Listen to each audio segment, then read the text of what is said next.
আসসালামু আলাইকুম, সবাইকে ওয়েলকাম করছি আজকের ক্লাসে। আজকের ক্লাসটা হচ্ছে জ্যোতির্বিজ্ঞান অধ্যায়ের উপরে। অ্যান্ড তোমরা আশা করি সবাই ভালো আছো, সুস্থ আছো। সবাইকে সাধু সম্ভাষণ। ওকে ফাইন, শুরু করি। বিসমিল্লাহির রহমানির রহিম, ইনশাআল্লাহ। গুড। প্রথম কথা হচ্ছে আমাদের যে মহাবিশ্ব সৃষ্টি হয়েছিল কিভাবে। প্রথম এমসিকিউ বা প্রথম থট, এই মহাবিশ্ব কিভাবে সৃষ্টি হয়েছিল। তোমরা জানো ইসলামে আমাদের পবিত্র কোরআনুল কারিমে কিন্তু উল্লেখ করা আছে যে মহাবিশ্ব তৈরি হয়েছিল একটা মাত্র কণা থেকে বিস্ফোরণের মাধ্যমে। তো এই একটা কণা থেকেই মহাবিশ্বের সৃষ্টি। এরকম একটা কথা কিন্তু আমাদের কোরআন শরীফে ছিল বা আছে।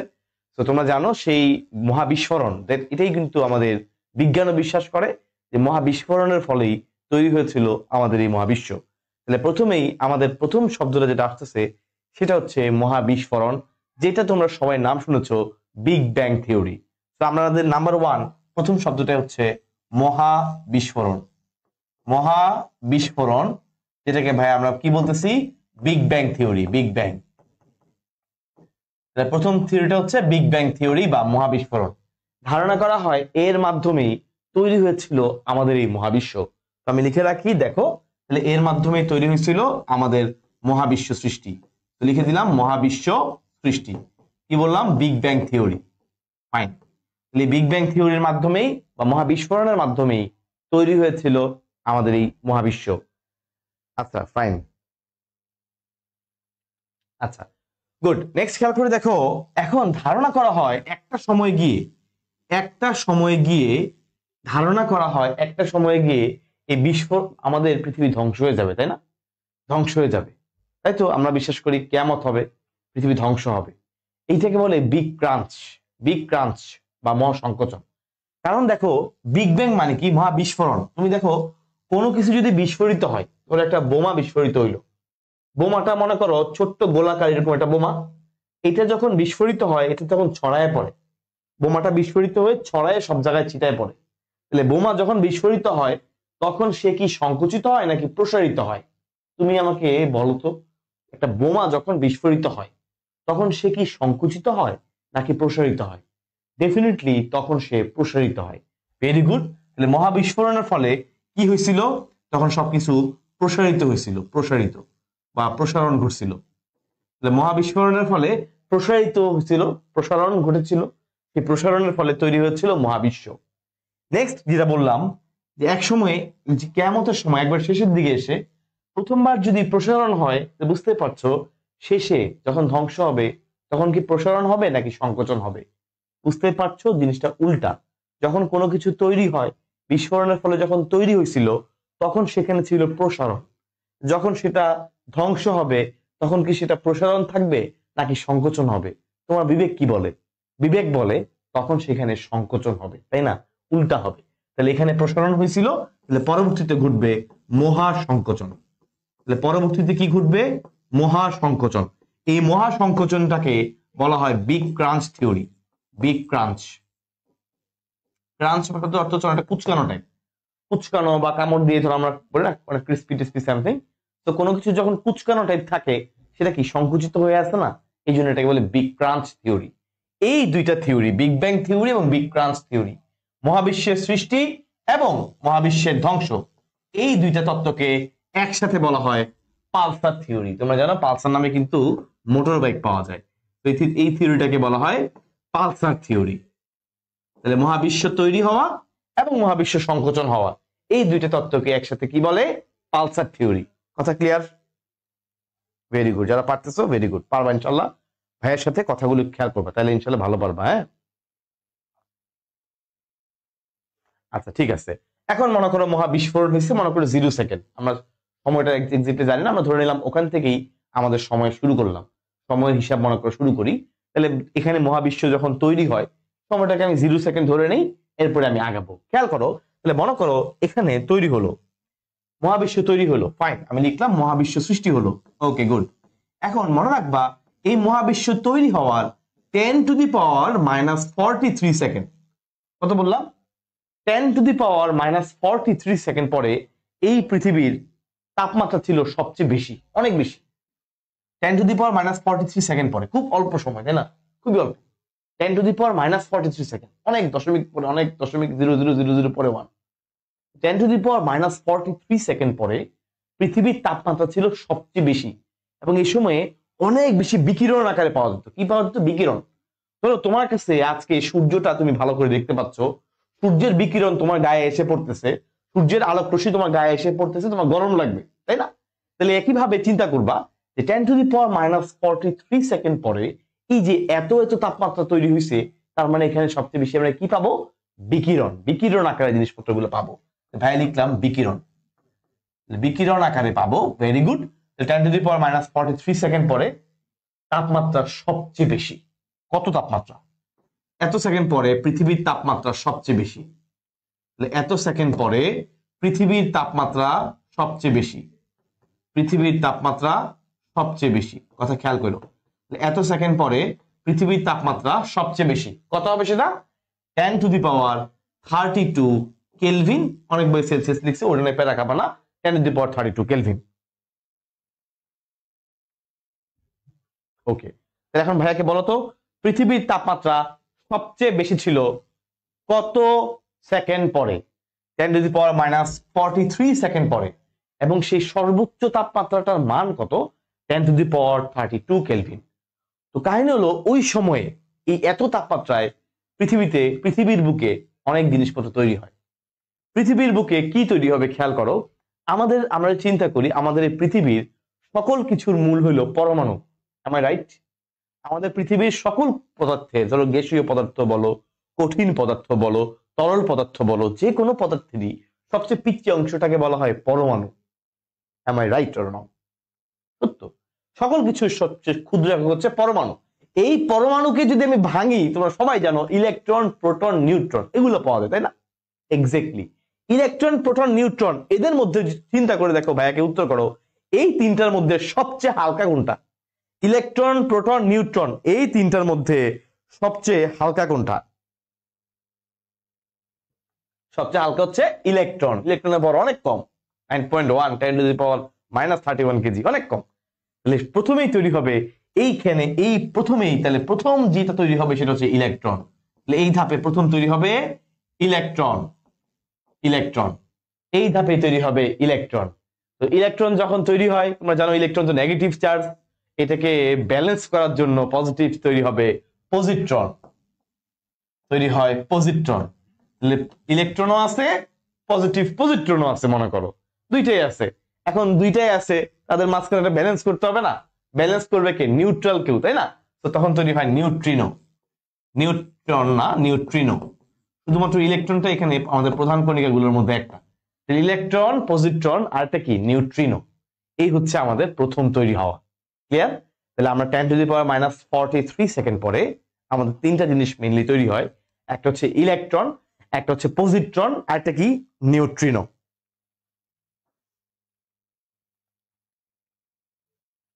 আচ্ছা, এখন ভাইয়াকে কেউ উত্তর করতে পারো কিনা দেখো তো। নিউট্রিনো, আমাকে বলো তো নিউট্রিনো। আমরা যে অনেকগুলো মৌলিক বল পড়েছিলাম, 4 ধরনের মৌলিক বল, তোমাদের মনে আছে? সবল নিউক্লিয় বল, দুর্বল নিউক্লিয় বল, তাড়িৎচুম্বক বল, মহাকর্ষ বল। ভাইয়াকে উত্তর করো, এই 4টার মধ্যে কোনটার বাহক কণা ছিল নিউট্রিনো? ভাইয়াকে উত্তর করো তো, এই 4টার মধ্যে কোনটার বাহক কণা ছিল নিউট্রিনো? আচ্ছা, তাহলে এটা ছিল দুর্বল নিউক্লিয় বল। তাহলে আমরা লিখতে পারি দুর্বল নিউক্লিয় বল। তাহলে পরীক্ষায় যদি আসে যে নিউট্রিনো তৈরি হয় কোন বলের প্রভাবে, উত্তর হচ্ছে দুর্বল নিউক্লিয় বলের প্রভাবে। নিউট্রিনো তৈরি হয় কোন বলের প্রভাবে? উত্তর হচ্ছে দুর্বল নিউক্লিয় বলের প্রভাবে। ভেরি গুড, যারা পারতেছো। দুর্বল। তাহলে নিউট্রিনো তৈরি হয় কোন বলের প্রভাবে? দুর্বল নিউক্লিয় বলের প্রভাবে। আচ্ছা, নেক্সট, এই মহাবিশ্ব সৃষ্টি হওয়ার খেয়াল করো, এই মহাবিশ্ব সৃষ্টি হওয়ার 1 সেকেন্ড পরে, জাস্ট 1 সেকেন্ড, এখানে বেশি কিছু লাগবে না, আমাদের জানতে হবে এই 1 সেকেন্ড পরে পৃথিবীর তাপমাত্রা কত ছিল। মহাবিশ্ব তৈরি হওয়ার 1 সেকেন্ড পরে পৃথিবীর তাপমাত্রা ছিল আল্লাহর রহমতে 150 কোটি ডিগ্রি সেলসিয়াস। 150 কোটি ডিগ্রি সেলসিয়াস। এবং এই মানটা হিসেব করেছেন বিজ্ঞানীর নাম হলো জর্জ গ্যামো। মহাবিশ্ব তৈরি হওয়ার 1 সেকেন্ড পরে এটা টেম্পারেচার কত ছিল? 150 কোটি ডিগ্রি সেলসিয়াস। এবং এটা হিসেব করেছেন কোন বিজ্ঞানী? জর্জ গ্যাম। ঠিক আছে,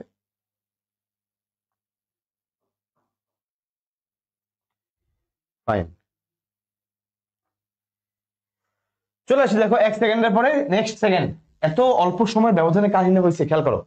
এরপরে জাস্ট 2 সেকেন্ড পরে, মহাবিশ্ব তৈরি হওয়ার 2 সেকেন্ড পরে তৈরি হয়ে যাবে তোমাদের সবার প্রিয় নিউক্লিয়াসের যে মেন কাঠামোগুলো, অর্থাৎ প্রোটন এবং নিউট্রন তৈরি হয়। প্রোটন এবং নিউট্রন তৈরি হয়। তাহলে প্রোটন এবং নিউট্রন মিলে, তোমরা সবাই জানো, প্রোটন এবং নিউট্রন মিলে তৈরি করে নিউক্লিয়াস, ঠিক কিনা? প্রোটন এবং নিউট্রন মিলে কি তৈরি করে? নিউক্লিয়াস তৈরি করে। ওকে, প্রোটন এবং নিউট্রন মিলে তৈরি করে সাধারণত নিউক্লিয়াস তৈরি করে, আমরা সবাই জানি। তাহলে এই ধাপে আমাদের প্রোটন এবং নিউট্রন তৈরি হয়। এই ধাপে আমাদের প্রোটন এবং নিউট্রন তৈরি হয়। তোমরা জানো কিনা, এই প্রোটন যখন ভেঙে যায়, প্রোটন যখন ভাঙে সে কিসে পরিণত হয়? প্রোটন ভেঙে তৈরি হয় ফোটন। প্রোটন ভেঙে কি তৈরি হয়? ফোটন। ফোটন মানে কি? আলো। আমরা সহজ কথায় বলতে পারি যে প্রোটন থেকে আমরা চাইলে আলো পেতে পারি। এখন আমাকে তোমরা উত্তর করো, এই ফোটন কোন ধরনের কণিকার বাহক? এই ফোটন কোন ধরনের বলের বাহক? ফোটন কোন ধরনের বলের বাহক? কোন ধরনের মৌলিক বলের বাহক?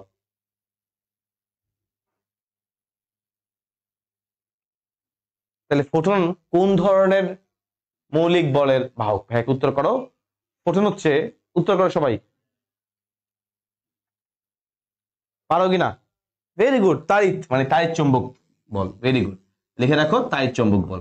তাহলে তাড়িৎ চুম্বক বলের প্রভাবে এখানে ফোটন তৈরি হয়, তাড়িৎ চুম্বক বল। ঠিক আছে, তো আমাদের হয়ে গেল। তাহলে 2 সেকেন্ডের পরের কাহিনীও শেষ। 2 সেকেন্ড পরে আমাদের তাহলে কি তৈরি হয়? প্রোটন এবং নিউক্লিয়াস বলা যাবে না, কি তৈরি হয়? প্রোটন তৈরি হয় এবং নিউট্রন তৈরি হয়। নিউক্লিয়াস বলবো না আমরা, কি তৈরি হয়? প্রোটন এবং নিউট্রন তৈরি হয়। নিউক্লিয়াস তো একটা সময়ের বিষয়, তাই না? ওরা একসাথে হবে, অনেক মহব্বতের বিষয় আছে। কিন্তু প্রোটন ভেঙে কি তৈরি হয়? ভাই উত্তর করো সবাই, প্রোটন ভেঙে কি তৈরি হয়?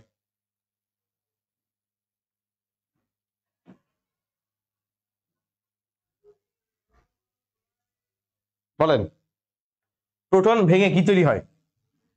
ভাইয়া প্রোটন ভেঙে তৈরি হয় ফোটন। তাহলে কেন নিউক্লিয়াসটা বলবো না? বিকজ এর প্রায় 3 মিনিট পরে, খেয়াল করেন, মহাবিস্ফোরণের 3 মিনিট পরে, 3 মিনিট পরে তৈরি হয় এই প্রোটন এবং নিউট্রন মহব্বতের মাধ্যমে, ভালোবাসার মাধ্যমে যুক্ত হয়ে তৈরি করে নিউক্লিয়াস। এই জন্য আমরা তখন বলবো এটা 3 মিনিট পরে এটা একসাথে হয়ে যাচ্ছে। আমি একটু মার্ক করে দিই, নাহলে তো আবার তুমি প্যাচ লাগাই ফেলতে পারো। এই যে, তাহলে মহাবিস্ফোরণের 3 মিনিট পর তৈরি হয় নিউক্লিয়াস। কথা বুঝছো? তাহলে মহাবিস্ফোরণের 3 মিনিট পরে কি তৈরি হয়? নিউক্লিয়াস তৈরি হয়। এই হলো কাহিনী। এখন ভাইয়াকে সবাই উত্তর করো তো, নিউক্লিয়াসের মধ্যে কোন ধরনের বল থাকে? নিউক্লিয়াসের মধ্যে কোন ধরনের বল থাকে? সবল নিউক্লিয় নাকি দুর্বল নিউক্লিয়? আমাকে উত্তর করো।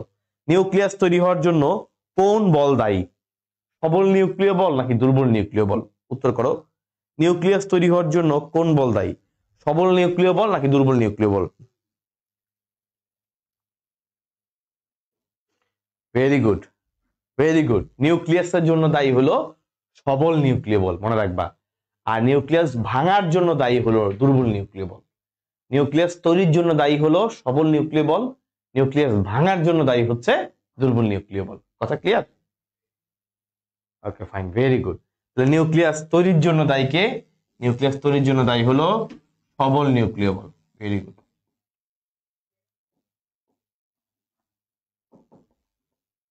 Very good. নিউক্লিয়াস তৈরির জন্য দায়ী কে? সবল নিউক্লিয় বল, মনে রাখবা। আর নিউক্লিয়াস ভাঙা মানে বিটা ক্ষয়, তোমাদেরকে ফিজিক্সে পড়ানো হয়েছিল। বিটা ক্ষয় বা নিউক্লিয়াস ভাঙন এই ধরনের ক্ষেত্রে কাজ করে দুর্বল নিউক্লিয় বল। নিউক্লিয়াস তৈরির জন্য দায়ী কে? সবল নিউক্লিয় বল। ওকে, ফাইন। তাহলে 3 মিনিট পর তৈরি হয়েছে নিউক্লিয়াস। তাহলে এখন বলো তো, নেক্সট স্টেপে নিউক্লিয়াস তৈরি হওয়ার পরবর্তী ধাপে কি তৈরি হবে? তোমার কি মনে হয়? ইলেকট্রন প্রোটন মিলে তৈরি হয়ে গেছে নিউক্লিয়াস। তাহলে এখন নিউক্লিয়াসের সাথে, বুঝতে পারছো, নিউক্লিয়াসের সাথে ইলেকট্রন মিলা যখন একসাথে সুন্দর করে একটা কি তৈরি করবে? পরমাণু তৈরি করবে। কারণ পরমাণুর নিউক্লিয়াস তো মাঝখানে ভারী অংশটা, মনে করো। নিউক্লিয়াসের পরে ইলেকট্রন আশেপাশে কক্ষপথের মধ্যে ঘোরাঘুরি করে একটা পরমাণু তৈরি করে। তাহলে নিউক্লিয়াসের পরবর্তী ধাপে কি তৈরি হবে? এই 3 মিনিট পর তো নিউক্লিয়াস হয়েছে, তাহলে পরবর্তী ধাপে তৈরি হবে পরমাণু। তাহলে পরবর্তী ধাপে কি তৈরি হবে? পরমাণু। কিন্তু এখানে একটু কাহিনী আছে, সেটা কি? এটা কিন্তু 3 মিনিট পরে টরে না, অনেক সময় পরে, অনেক সময়, 7 লক্ষ বছর পরে। কত লক্ষ বছর? 7 লক্ষ বছর পরে, মহাবিশ্ব তৈরির 7 লক্ষ বছর পরে তৈরি হয় পরমাণু। মহাবিশ্ব তৈরির 7 লক্ষ বছর পরে কি তৈরি হয়? পরমাণু। ঠিক আছে, প্রথম পরমাণু। আচ্ছা, এখন ভাইকে উত্তর করো, পৃথিবীতে কোনটা আগে আসছে, গ্রহ নাকি নক্ষত্র? পৃথিবীতে না, কি বললাম, মহাবিশ্বে কোনটা আগে আসছে, গ্রহ নাকি নক্ষত্র? কোনটা আগে তৈরি হয়েছে বলো? তাহলে মহাবিশ্বে কোনটা তৈরি হয়েছে, গ্রহ নাকি নক্ষত্র?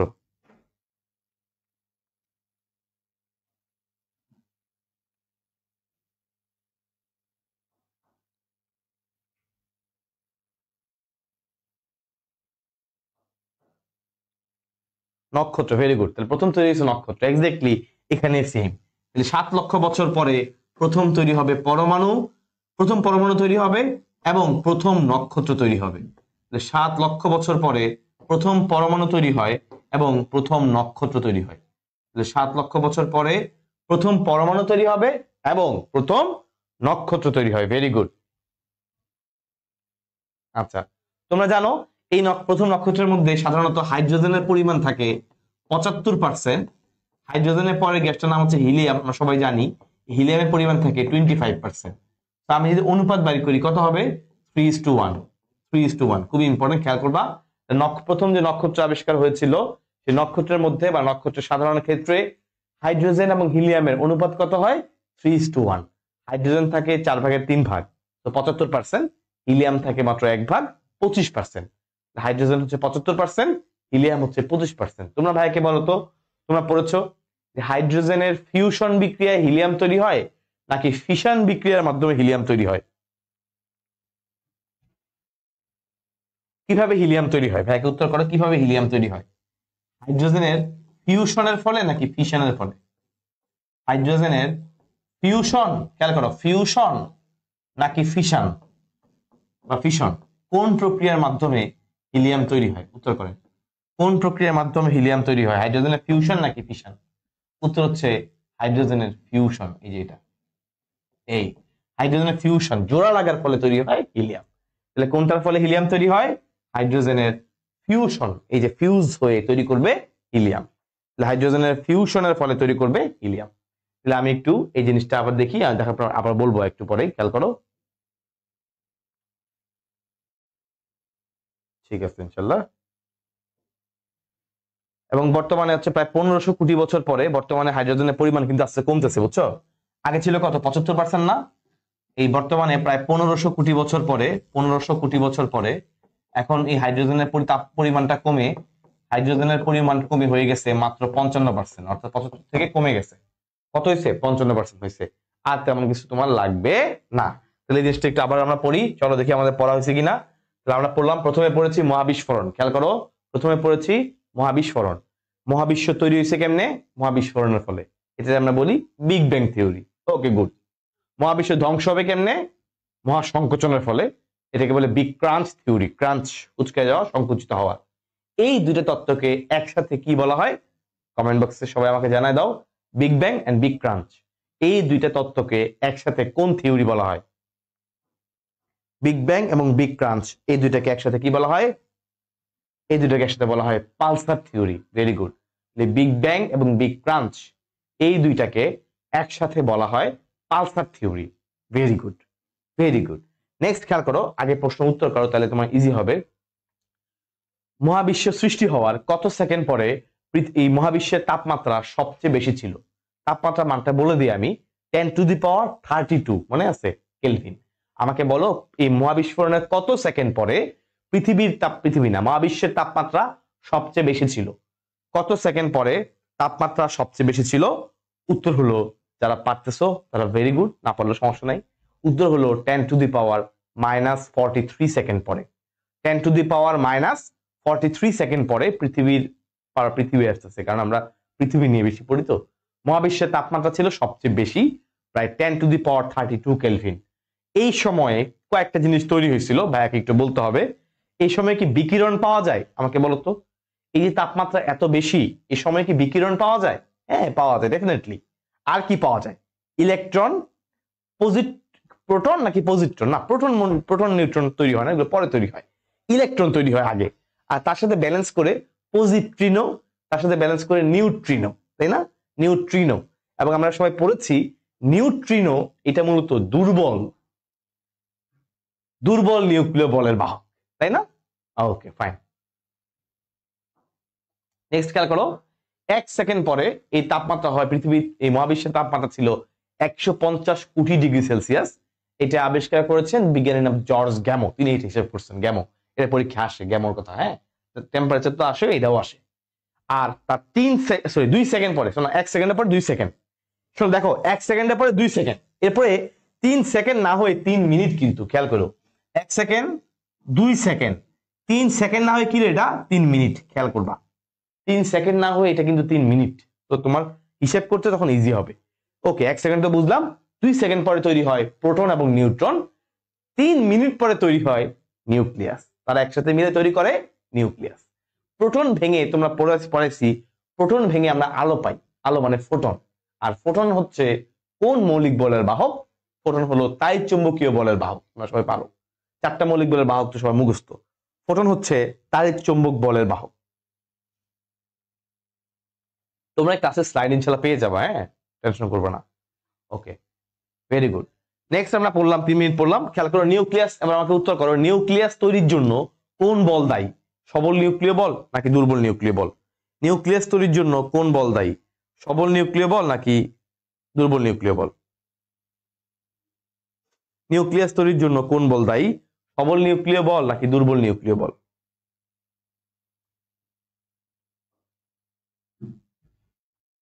সবল নিউক্লিয় বল, ভেরি গুড। আর নিউক্লিয়াস ভাঙার জন্য দায়ী কে? দুর্বল নিউক্লিয় বল। ভেরি গুড, আমার নিউক্লিয়াস তৈরি হয়ে গেছে। নিউক্লিয়াস তৈরি হচ্ছে, ভালো কথা। 7 লক্ষ বছর পরে কি তৈরি হবে? উত্তর করো। 7 লক্ষ বছর পরে কি তৈরি হবে বলো? মহাবিশ্ব সৃষ্টির 7 লক্ষ বছর পরে, 7 লক্ষ বছর পর তৈরি হবে তোমারা সবকা প্রিয় পরমাণু এবং প্রথম নক্ষত্র, তাই তো? আচ্ছা, আমাকে এখন বলো, প্রথম এই যে নক্ষত্রের কথা আমি বললাম, এই নক্ষত্রের মধ্যে হাইড্রোজেনের পরিমাণ কত, হিলিয়ামের পরিমাণ কত? নক্ষত্রের মধ্যে হাইড্রোজেনের পরিমাণ কত, হিলিয়ামের পরিমাণ কত? নক্ষত্রের মধ্যে হাইড্রোজেন থাকে 75%, হিলিয়াম থাকে 25%। তো আমাকে একটু কষ্ট করে জানাই দাও যে এই নক্ষত্রের এই ক্ষেত্রে হাইড্রোজেন এবং হিলিয়ামের অনুপাত কত? ভাইয়াকে কষ্ট করে একটু জানিয়ে দেন, এক্ষেত্রে হাইড্রোজেন এবং হিলিয়ামের অনুপাত কত?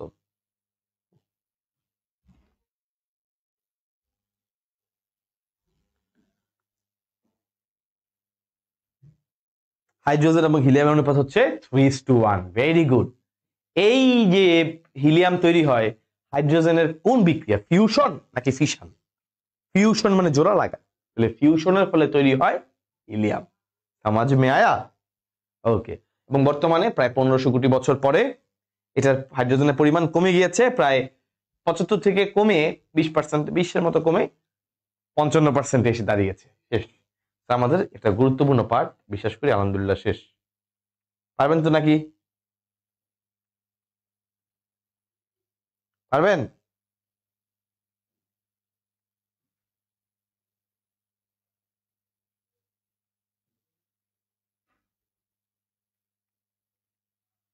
Okay fine. এখন খেয়াল করে দেখো, এই যে মহাবিশ্ব তৈরি ছিল কখন? 10⁻⁻43 সেকেন্ড পরে, যখন তুমি এইটা টেম্পারেচার পাইছিলা, তাই না? মহাবিশ্ব তৈরি হওয়ার পর 10⁻43 সেকেন্ড পরে তুমি এই জিনিস পাইছিলা। তো এই কন্ডিশনে, এই ক্ষেত্রে বিজ্ঞানী প্লাঙ্ক কিছু হিসেব নিকেশ করেছেন। বিজ্ঞানী প্লাঙ্ক, এদেরকে বলা হয়, প্রথম কি তিনি কিছু সময়, এই সময়ে তিনি কিছু পরিমাণ বের করছিলেন, যে সময়ে ঘনত্ব কত থাকে, তাপমাত্রা কত থাকে, এইসব জিনিস। এগুলোকে বলে বিজ্ঞানী ম্যাক্স প্লাঙ্কের প্রপার্টিজ। আমি স্টার দিয়ে দিলাম, 3টা স্টার দিয়ে লিখলাম, পরে পরে পাবা পিছনের পরের পৃষ্ঠা পরে আছে, অর্থাৎ পরে বলতে এই আমি পরে লিখতেছি।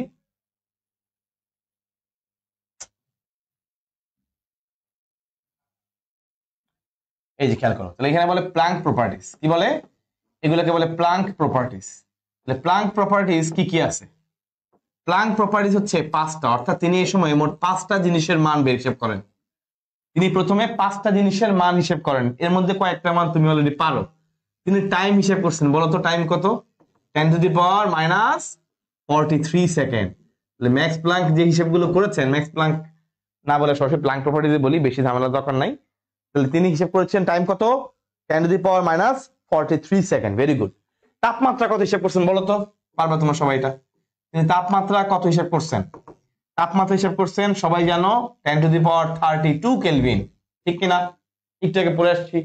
এই দুটো জিনিস আমরা একটু আগে পড়েছি, যে তিনি টাইম হিসেব করেছেন 10⁻⁻43 সেকেন্ড। তাপমাত্রা তো আমি একটু আগে বললামই, এই সময়ে সবচেয়ে বেশি তাপমাত্রার মান কত? 10⁻32 কেলভিন, ঠিক আছে?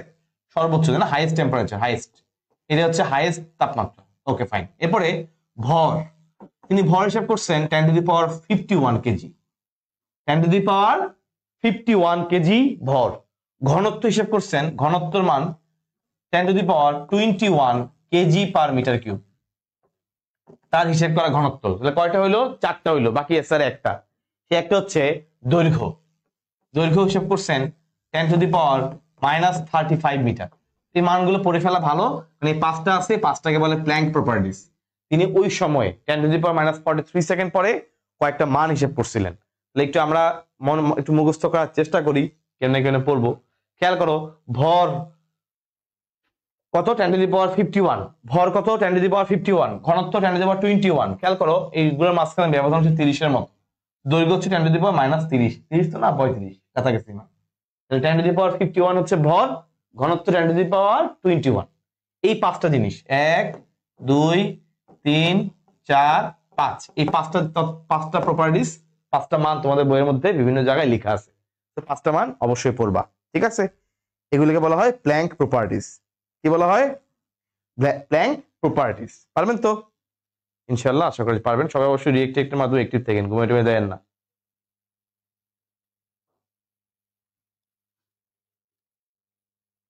ঠিক আছে? চলো তাহলে আমরা একটু বইটা থেকে একটু দেখে ফেলি, বইয়ের মধ্যে কি আছে।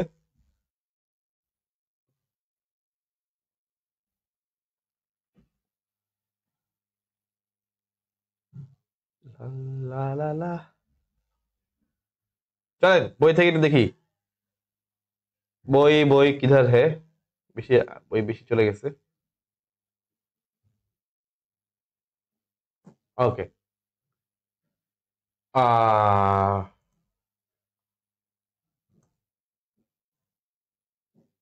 দেখতে পাও বইটা? আমার বেশ সাদা লাগতে পারে, খেয়াল করো। এখানে কয়েকটা জিনিস ভাই অলরেডি লিখে দিচ্ছি বইয়ের মধ্যে। দেখো, মহাবিশ্বের সম্প্রসারণ তত্ত্ব দিচ্ছে বিজ্ঞানের নাম হচ্ছে হাবল। বিজ্ঞানের নাম কি? হাবল। এখানে কয়েকটা এমসিকিউ আরো আছে, দেখো। মহাবিশ্বের সম্প্রসারণ তত্ত্ব কে দিয়েছেন? বিজ্ঞানী হাবল। মহাবিশ্বের দিকটাকে বললাম বিগ ক্রাঞ্চ, একটা ছিল সম্প্রসারণ তত্ত্ব। সম্প্রসারণ তত্ত্ব বুঝোই, সম্প্রসারিত হচ্ছে। বিগ ক্রাঞ্চ মানে উল্টা, সংকুচিত হচ্ছে। এই সংকোচনের তত্ত্ব বা বিগ ক্রাঞ্চ তত্ত্ব দিচ্ছেন বিজ্ঞানী পেলজিয়াস এবং উইলসন। পেলজিয়াস এবং উইলসন। পড়তে পারলে ভালো, না পড়তে পারলে টেনশন দরকার নাই, উপরটা ইম্পর্টেন্ট। সম্প্রসারণ তত্ত্ব একটু পরে আবার দেখাচ্ছি। স্পন্দনশীল তত্ত্ব আছে একটা, স্পন্দনশীল তত্ত্ব দিচ্ছেন তোমরা সবাই জানো স্টিফেন হকিং। আমাদের সবচেয়ে কমন যে বর্তমান পৃথিবীতে আমরা যে বিজ্ঞানের চিনতাম, স্টিফেন হকিং এর নাম কিন্তু অনেক শুনছো, তাই না? A brief history of time, তার একটা স্পেশাল বিখ্যাত বই, স্টিফেন হকিং। স্পন্দনশীল তত্ত্বটা দিচ্ছেন কে? বিজ্ঞানী হকিং। আর big bang theory, big bang theory খেয়াল করো, অনেকেই বিগ ব্যাং থিওরি আসলে পরীক্ষায় দাগে হকিং, না রে ভাই, Stephen Hawking big bang theory দেন নাই। স্টিফেন হকিং বিগ ব্যাং থিওরির ইলাবোরেশনে কাজ করে গেছেন, very very good. But big bang theory দিচ্ছেন জর্জ ল্যামাইটার। কে দিচ্ছেন? ল্যামাইটার, খুবই ইম্পর্টেন্ট। বিগ ব্যাং থিওরি কে দিচ্ছেন? ল্যামাইটার, মনে রাখবা। বিগ ব্যাং থিওরি কে দিচ্ছেন? বিগ ব্যাং থিওরি দিচ্ছেন ল্যামাইটার। আর এটা মোটামুটি দেখবা, এটা অলরেডি বলা হয়েছে, খেয়াল করো, এখানে বলা হয়েছে, আর কিছু লাগবে না। দুইটা অপসারণের কথা লেখা আছে, একটু খেয়াল করো। লাল অপসারণ, নীল অপসারণ। খেয়াল করো, লাল অপসারণ মানে কি? বিজ্ঞানী হাবলের তত্ত্বটা হচ্ছে এরকম যে তিনি টেলিস্কোপ আবিষ্কার করার পরে তিনি প্রায় 9 বছর, 1920 সালের দিকে টেলিস্কোপ আবিষ্কার করছেন, বুঝছো? আবিষ্কারের পরে হাবলু প্রায় 9 বছর ধরে তিনি দেখতেছেন যে নক্ষত্রের কালার। তিনি দেখেন আস্তে আস্তে লালকে লাল, মানে যত দিন যাচ্ছে তিনি লাল থেকে আস্তে আস্তে দেখতেছেন লালই হচ্ছে, এগুলা বেশি বেশি লাল হচ্ছে। তো ওখানে একটা থিওরি আছে, এত থিওরি তোমার দরকার নাই, তুমি মনে রাখবা নক্ষত্র পৃথিবী থেকে দূরে সরে যাচ্ছে। দেখো মনে রাখবা, হাবলের তত্ত্ব হচ্ছে এটাই, যে ভি সমানুপাতিক দিয়ে আমি এখন দেখাবো, একটু পরেই হাবলের সূত্রটা পড়াবো।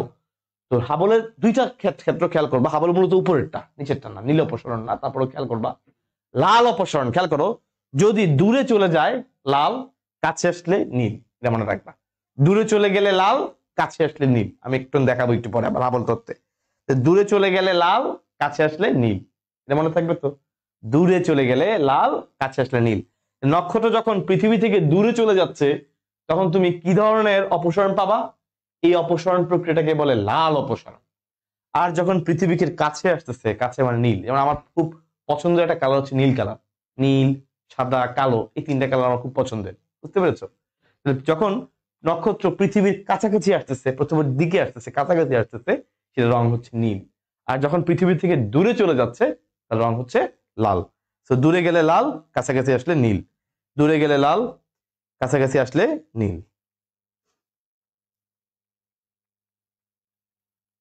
ঠিক আছে? আচ্ছা, তো তোমরা এটা থেকে একটু দেখতে পারো। নেক্সট খেয়াল করো, এগুলো আমি তোমাকে পড়াই ফেলছি, সবই আলহামদুলিল্লাহ পড়াই ফেলছি, এখানে কিছু পড়ার নাই।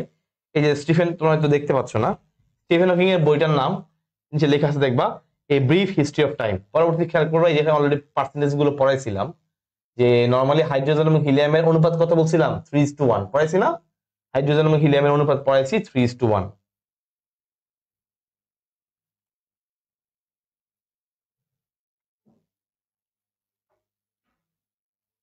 ওকে, ফাইন।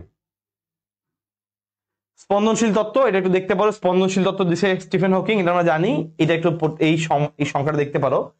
এই সংখ্যাটা হচ্ছে, এটা একটু, এই যে 8 × 10⁹ বছর, এই পরিমাণটা পড়তে পারো। স্পন্দনশীল তত্ত্ব কত বললাম? 8 × 10⁹ বছর, এই একটা সংখ্যা খেয়াল করবা। 8 × 10⁹ বছর স্পন্দনশীল তত্ত্ব। আর তেমন কিছু এখান থেকে আসে না। নেক্সট খেয়াল করো, এগুলো পড়াইছি। এই যে দেখো, হাবল তত্ত্ব একটু আসি আমরা। হাবল তত্ত্বটা খেয়াল করো। হাবল বলছে এই যে গ্যালাক্সি গুলা আমাদের থেকে দূরে চলে যাচ্ছে, এই যে দূরে চলে যাচ্ছে। হাবলু চায় সবাই দূরে চলে যাক। এই যে সবকিছু দূরে চলে যাচ্ছে, হাবল বলছে তাদের দূরে চলে যাওয়ার ব্যাগ, যে কত ব্যাগে তারা দূরে চলে যাচ্ছে, এই ব্যাগের মানটা মধ্যবর্তী দূরত্বের সমানুপাতিক। হাবল এটাই বলছে যে একটা গ্যালাক্সি যে আমাদের থেকে দূরে চলে যাচ্ছে, অনেক দূরে চলে যাচ্ছে, প্রতিদিন, প্রতি বছর, শত শত বছর ধরে, এই চলে যাওয়ার ব্যাগ দূরত্বের সমানুপাতিক। ক্লিয়ার? তাহলে এই হাবলের তত্ত্ব হচ্ছে এটাই। হাবলু এটাই বলছে, ব্যাগ দূরত্বের সমানুপাতিক। এটাই হাবলুর কথা। হাবলু কি বলছে? ব্যাগ দূরত্বের সমানুপাতিক। এই যে ব্যাগ দূরত্বের সমানুপাতিক, এটাই কিন্তু হাবলুর কথা, যে ব্যাগ দূরত্বের সমানুপাতিক। ক্লিয়ার? শেষ। এটাই হাবলুর কথা। হাবল ধ্রুবকের মানটা একটু মুখস্থ করবা, 72। হাবল ধ্রুবককে আমরা এইচ দিয়ে প্রকাশ করি। ধরো ভি সমানুপাতিক ডি লিখতে পারি না, ভি সমানুপাতিক এইচ, এটা হলো হাবলুর ধ্রুবক আর কি। সরি, ভি সমান এইচ ডি। ধরো এখানে ভি সমানুপাতিক এইচ, সমানুপাতিক চিহ্নটা উঠায় ফেললে ভি সমান এইচ ইন্টু ডি। এই যে এইচটাই হচ্ছে হাবলের ধ্রুবক। এই হাবলের ধ্রুবকের মানটা দেখবে এখানে লেখা আছে 72। কত লেখা আছে? 72। ওই একজন, ঠিক আছে, 72। তাহলে 72 kilometre per second, 1 mega parsec. পারসেকের মান আমরা একটু পরে দেখতেছি, আবার পারসেকের মান সমস্যা নেই। খেয়াল করো, এটা উপরে লিখে দিছিলাম। বিগ ব্যাং মডেলের জনক কে? জর্জ ল্যামাইটার। হ্যাঁ বলছি, এটা কিন্তু ভাই আবারও বলতেছি, স্টিফেন হকিং না। বিগ ব্যাং মডেল কে দিছে? ল্যামাইটার। স্টিফেন হকিং কি করছে? স্পন্দনশীল তত্ত্ব। ঠিক আছে, ভুল করলে কিন্তু মাইর আছে। Big bang model, big bang মডেলের জনক কে? George Lemaitre. Very important. মহাবিশ্বের প্রসারণ আবিষ্কার করেছেন কে? মাত্র বললাম, এই যে প্রসারিত হচ্ছে, এই যে দূরে চলে যাচ্ছে, এটা আবিষ্কার করছে কে? এডওয়িন হাবলু। মহাবিশ্বের প্রসারণ আবিষ্কার করছে কে? হাবলু ভাইয়া। আচ্ছা, 1 পারসেক সমান মানটা পড়বা 3.2 আলোকবর্ষ। 1 লাইট ইয়ার যেটাকে আমরা বলি, ফিজিক্সের ফার্স্ট পেপারে ছিল। 1 পারসেক সমান 3.2 আলোকবর্ষ। 1 পারসেক সমান 3.2 আলোকবর্ষ। এমপিসি মানে মেগা পারসেক। 1 পারসেক মানে কি? পিসি মানে পারসেক। পারসেক হচ্ছে একটা একক। খেয়াল করো, 1 পারসেক সমান 3.2 আলোকবর্ষের মানের সমান। তো 3.2 আলোকবর্ষ লাইট ইয়ার বের করবা, আলোর বেগ দিয়ে তোমরা বের করতে পারো, তো আশা করি বের করতে পারবা। 1 পারসেক সমান 3.2 আলোকবর্ষ। 1 পারসেক সমান 3.2 আলোকবর্ষ। ঠিক আছে? আচ্ছা, ফাইন, চলেন সামনের দিকে আগাই। এখানে তেমন কিছু লাগতেছে না আমাদের।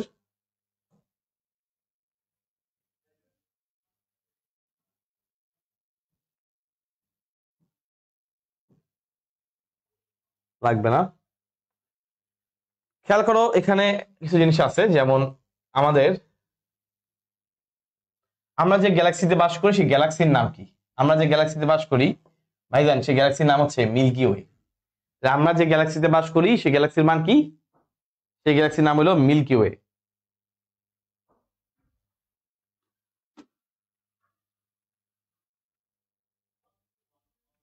তাহলে আমরা যে গ্যালাক্সিতে বাস করি সেই গ্যালাক্সির নাম কি? Milky way. ওকে, তোমাদের কাছে বই আছে না? বই খুলবা, 72 কি 72 হচ্ছে লেখা আছে দেখো বইয়ের মধ্যে, 72 কিলোমিটার/সেকেন্ড, দেখো লেখা আছে তো তোমাদের বইয়ের মধ্যে, এক লেখা আছে তাই না? বা এই একটা পড়বা, এটা হাবল ধ্রুবকের মান, এইচ এর মান কত ধরা হয়। তোমাদের কাছে বই থাকার কথা, বইয়ের মধ্যে লাইনটা দাগাবা, তাই না? তাহলে তুমি পেয়ে যাবা। বই ছাড়া তো তুমি এটা খুঁজতে কষ্ট হবে, খুব স্বাভাবিক। খেয়াল করো, কারণ একে তো তোমরা এটা কখনো পড়ো নাই, জীবনের প্রথম পড়া তো বুঝোই, কষ্টের বিষয়। তারপরে আমি এই জন্য চেষ্টা করছি ইনশাল্লাহ গুছিয়ে দেওয়ার জন্য। আমি এটা এইভাবে পড়েছি, ঠিক আছে? আমি নিজে ওইভাবে পড়ছি, তোমাদের ওইভাবে পড়াচ্ছি। একটা আমি যখন কোচিং করেছিলাম 17 সালে, আমাদের ভাইরা এভাবে পড়াইছিলেন, ঠিক এক্স্যাক্টলি ওই ভাইরা থেকেই সেম জিনিস, সেম পড়া। তো আশা করি তোমাদের ইনশাল্লাহ এভাবে এটা কাজে লাগবে। এটা খুব হেল্পফুল ছিল আমার জীবনে প্রথম তখন এটা পড়া, কিন্তু আলহামদুলিল্লাহ প্রথমবারই আমি খুব ভালো পড়ছিলাম, এই স্টাইলে পড়ছিলাম, তো আমার এমসিকিউ ভুল হয়নি। এই অধ্যায় থেকে এমসিকিউ আসলে আমি খুব ভালো পারতাম আল্লাহর রহমতে। ওকে, খেয়াল করে দেখো, তাহলে আমাদের প্রথম আমরা যে গ্যালাক্সিতে বাস করি গ্যালাক্সির নাম হচ্ছে মিল্কি ওয়ে। এখন খেয়াল করো মহাবিশ্বের ঘনত্ব প্যারামিটার, আমরা মহাবিশ্বের ঘনত্বটাকে ওমেগা, ওই ওমেগা দিয়ে প্রকাশ করি, যে ওমেগা দিয়ে। এখন কাহিনী কাহিনী একটু ভিন্ন কাহিনী। কাহিনীটা হচ্ছে কি, কিছু কিছু মান তোমার খেয়াল করতে হবে। আচ্ছা, এটা আমি তোমাকে একটু পরে দেখাচ্ছি। যে পারসেকের মানটা খেয়াল করো, 1 পারসেক সমান এই যে, আচ্ছা সংকট ঘনত্ব, সংকট ঘনত্বের মানটা খেয়াল করো, 9.47 10⁻27 kg/m³। সংকট ঘনত্ব কি জিনিস? সংকট ঘনত্ব হচ্ছে, ধারণা করা হয় একটা নির্দিষ্ট একটা ঘনত্বের মান আছে, এই ঘনত্বের পরবর্তী সময়ে পৃথিবী মহাবিশ্ব ধ্বংস হয়ে যাবে। ধ্বংস মানে কি? সংকটাপন্ন অবস্থা। তো ওই জন্য ওই ঘনত্বটাকে বলা হয় সংকট ঘনত্ব। সংকট ঘনত্বটাকে রো সি দিয়ে প্রকাশ করা হয়। কি দিয়ে প্রকাশ করা হয়? রো সি। ধারণা করা হয় ওই ঘনত্বে গেলে বা এই ঘনত্বের চেয়ে একটু মান বেশি হইলে পৃথিবীটা ধ্বংস হয়ে যাবে, তাকে বলা হয় সংকট ঘনত্ব। তাহলে খেয়াল করো, যদি ঘনত্বের মান সংকট ঘনত্বের চেয়ে বেশি হয় তাহলে মহাবিশ্ব ধ্বংস হয়ে যাবে। ক্লিয়ার? মহাবিশ্ব ধ্বংস হয়ে যাবে, এটা খেয়াল করবা। আচ্ছা, আর যদি কম হয় তাহলে ধ্বংস হবে না, এই হয়ে যাচ্ছে কথা। সংকট ঘনত্ব বুঝতে পারছো?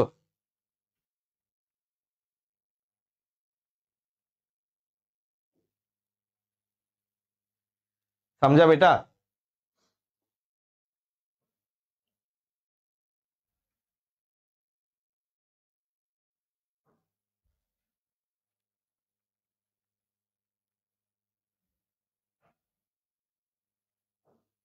আচ্ছা, এখানে তিনটা মান লেখা আছে, তিনটা মান লেখা আছে। ওমেগা মান <<1 হলে উন্মুক্ত, ওমেগা ইকুয়ালস টু 1 হইলে সমতল, ওমেগা >1 হইলে আবদ্ধ প্রকৃতি। এটা কেমনে মনে রাখবে? এটা চিন্তা করবা, 1 বছর মনে করো একটা নির্দিষ্ট বয়স সীমা। 1 বছর হচ্ছে পিচ্চি বাচ্চা, বাচ্চা যারা আছে সে হলো উন্মুক্ত, সে যা খুশি তাই করবে। ধরো তোমার বয়স হচ্ছে 6 মাস, তুমি যদি এখন খাটের মধ্যে প্রস্রাব করে দাও, তোমার কি কেউ কিছু বকা দিবে? দিবে না, কারণ তুমি বুঝো না। তাহলে 1 বছরের আগে তুমি কিছুই বুঝতে না, তুমি উন্মুক্ত। তো একের চেয়ে যদি ছোট হয় তখন আকৃতি হবে উন্মুক্ত, ঠিক আছে? তুমি যখন 1 হয়ে গেছে বয়স, তখন তুমি সমতল, যেমন তুমি না পারতেছো উন্মুক্ত হইতে, না পারতেছো আবদ্ধ হইতে, তুমি মাঝামাঝি সমতল। আর যখন তোমার 1 বছরের বেশি হয়ে যাবে, তখন তুমি যদি মা বাবাকে না বলে বাথরুমে বাথরুমে না গিয়ে তুমি যদি খাটের মধ্যে প্রস্রাব করে দাও ঘুমাইতে গিয়ে, তখন কিন্তু সকালে অবশ্যই বকা খাইতে হবে, কারণ 1 বছর পরেই তোমার মোটামুটি মানুষ বলতে পারে, মানুষ এক নির্দিষ্ট সময় পরে যে আমি বাথরুমে যাবো। এটা হচ্ছে আবদ্ধ প্রকৃতির। তাহলে 1-এর চেয়ে বড় হলে তুমি আবদ্ধ হয়ে যাবা, শেষ। 1-এর চেয়ে কম হলে তুমি যা ইচ্ছে তা করো, তুমি তুমি খাটের মধ্যে হাগুমুতো করো, কোনো সমস্যা নাই। তোমার হচ্ছে সব পাল্টা টাল্টা দিবে, পরিষ্কার করে একবার সুন্দর করে ক্লিন করে দিবে, তুমি আবার হ্যাঁ করে হাসবা, কোনো সমস্যা নাই। 1-এর চেয়ে কম হলে উন্মুক্ত, 1-এর সমান হলে সমতল, যে এখন রিস্কি জোন। আর কিছুদিন পরেই তুমি হয়ে যাবা আবদ্ধ প্রকৃতি, শেষ, তোমার আর কোনো খেলা নাই। ক্লিয়ার? আমার মনে হয় তোমরা ইনশাল্লাহ মনে রাখতে পারবে এমনিতে।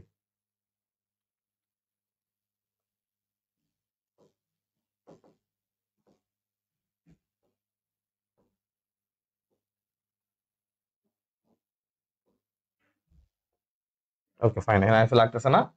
এবার খেয়াল করে দেখো ভাই, কয়েকটা এমসিকিউ আমি লিখে রাখছি। সর্ববৃহৎ গ্রহাণু কোনটা? হ্যাঁ, ये क्या हो गया बेटा? আজকে মাথা ঘুরবে না আশা করি কারো। এই যে আমি লিখতেছি এই জন্য এই পিডিএফটা এখানে। গুড, খেয়াল করো, সর্ববৃহৎ গ্রহাণু কোনটা? সেরেস। সর্ববৃহৎ গ্রহাণু কোনটা? সেরেস। নামগুলো পড়বা, বাড়তি এমসিকিউ। সর্ববৃহৎ গ্রহাণু হলো সেরেস, আর বামন গ্রহ, পিচ্চি গ্রহ হলো প্লুটো। সর্ববৃহৎ গ্রহাণু কোনটা? সেরেস। বামন গ্রহ হচ্ছে প্লুটো। আচ্ছা দেখি, বলো দেখি কার উপগ্রহ কয়টা, পারো কিনা? পৃথিবীর উপগ্রহ কয়টা? সেরেস, সেরেস, সেরেন না। বলো দেখি পৃথিবীর উপগ্রহ কয়টা? উত্তর করেন।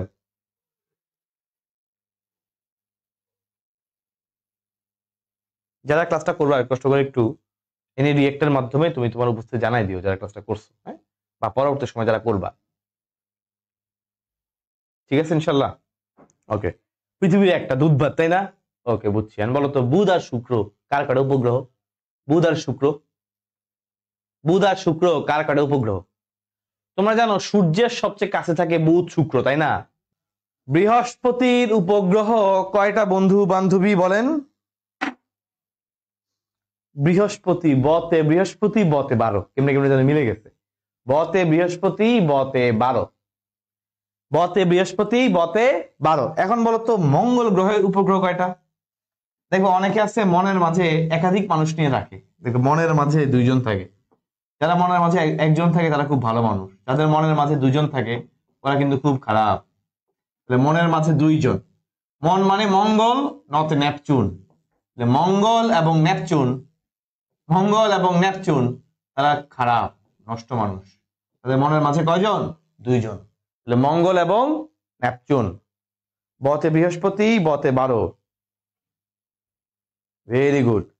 বতে বৃহস্পতি বতে 12, মনের মাঝে 2। মঙ্গল আর নেপচুনের 2টা। আর কে বাকি আছে রে বলতো? একটা আছে ইউরেনাস, আছে না? ইউরেনাস, ইউরেনাসের কয়টা বলতো? ইউরেনাসের, ইউরেনাসের কয়টা? ইউরেনাস, ইউরেনাস কত কয়টা? ইউরেনাস, ইউরেনাস, ইউরেনাসের কয়টা? ইউরেনাসের কয়টা? ইউরেনাসের কয়টা? উত্তর করো। ইউরেনাসের মধ্যে কয়টা অক্ষর আছে খেয়াল করো। ইউ 2বার আছে, একবার কেটে দিলাম, কারণ 2টা ইউ রাখলে কেমন না, 2টা অক্ষর, 2টা অক্ষরে আমি হিসাব করতে তো ঝামেলা। ওই একই অক্ষর 2বার আছে না, একটা কেটে দিলাম। 1 2 3 4 5টা, মোট 5টা অক্ষর আছে, 5টা ভিন্ন ভিন্ন অক্ষর। তাহলে ইউরেনাসের মধ্যে উপগ্রহ হচ্ছে 5টা। ইউরেনাসের উপগ্রহ কয়টা ভাইয়া? ইউরেনাসের উপগ্রহ হচ্ছে 5টা। কথা ক্লিয়ার?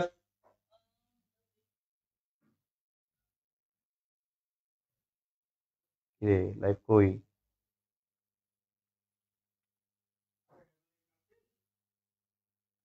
গুড। তাহলে ইউরেনাসের উপগ্রহ হচ্ছে 5টা, বুঝছো নি?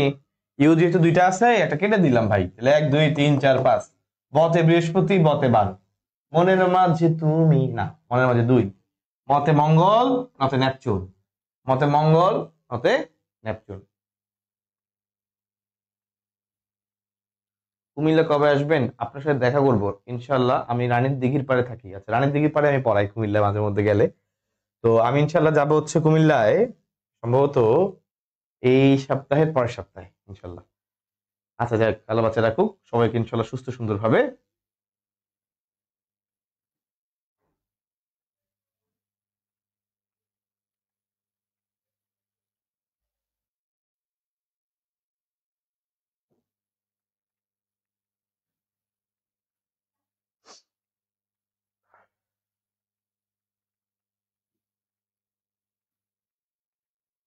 ঠিক আছে, গুড।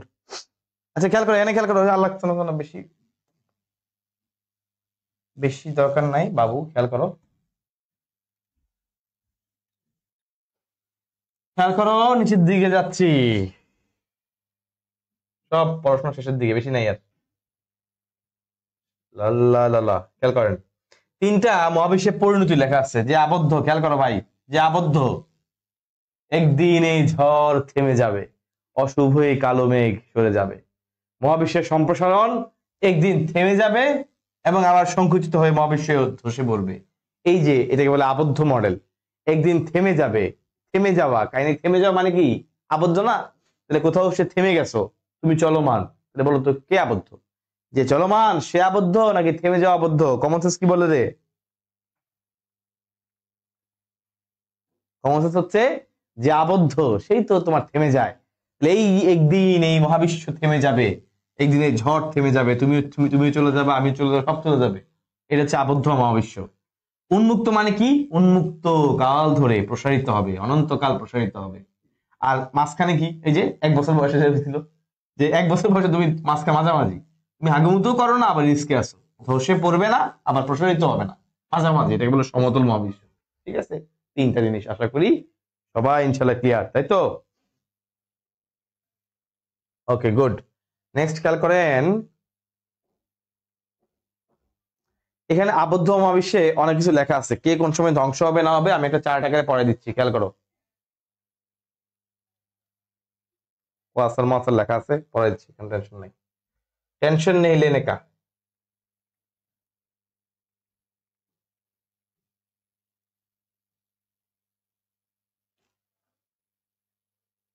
ওকে, তাহলে আমাদের গ্যালাক্সি কত প্রকার খেয়াল করো, আমাদের গ্যালাক্সি কত প্রকার?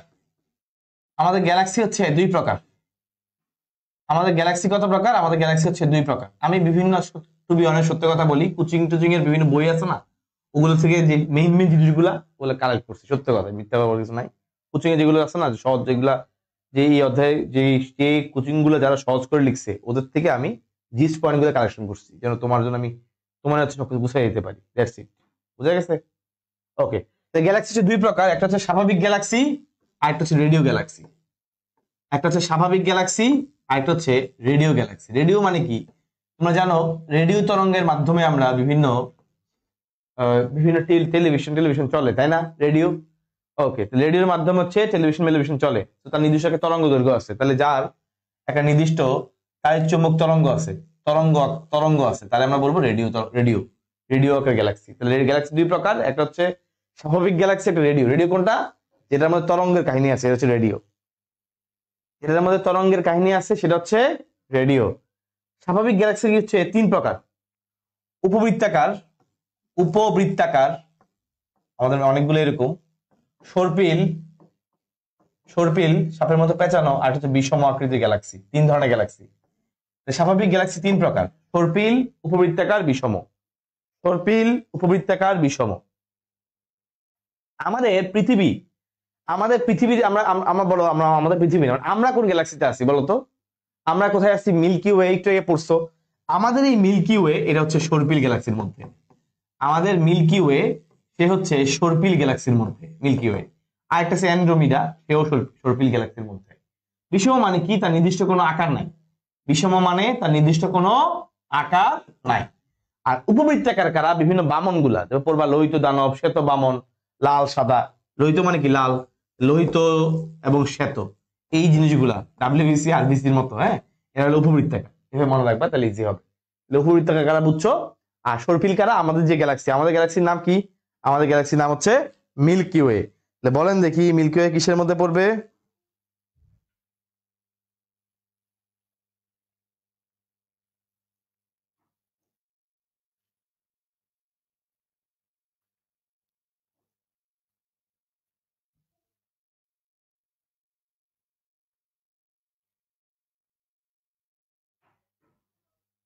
বলেন।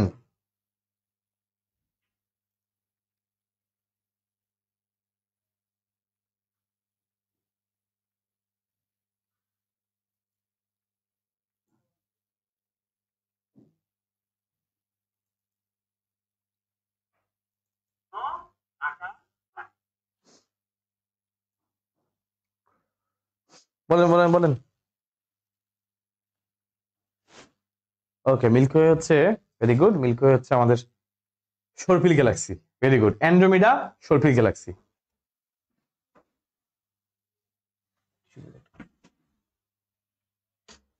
ওকে fine, very good, very good. নির্দিষ্ট আকার নাই কোনটা?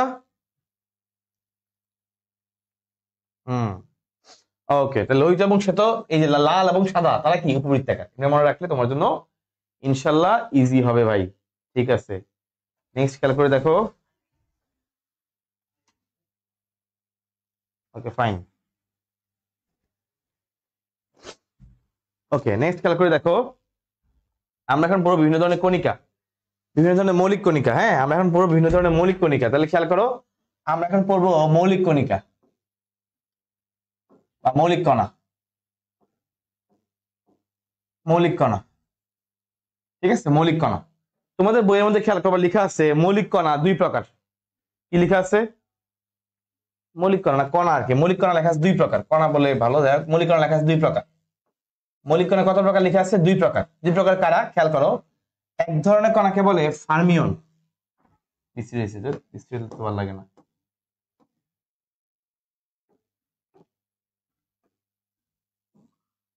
মৌলিক কণা হচ্ছে দুই প্রকার। কারা কারা? দুই প্রকার। এর মধ্যে একটাকে বলা হয় ফার্মিয়ন,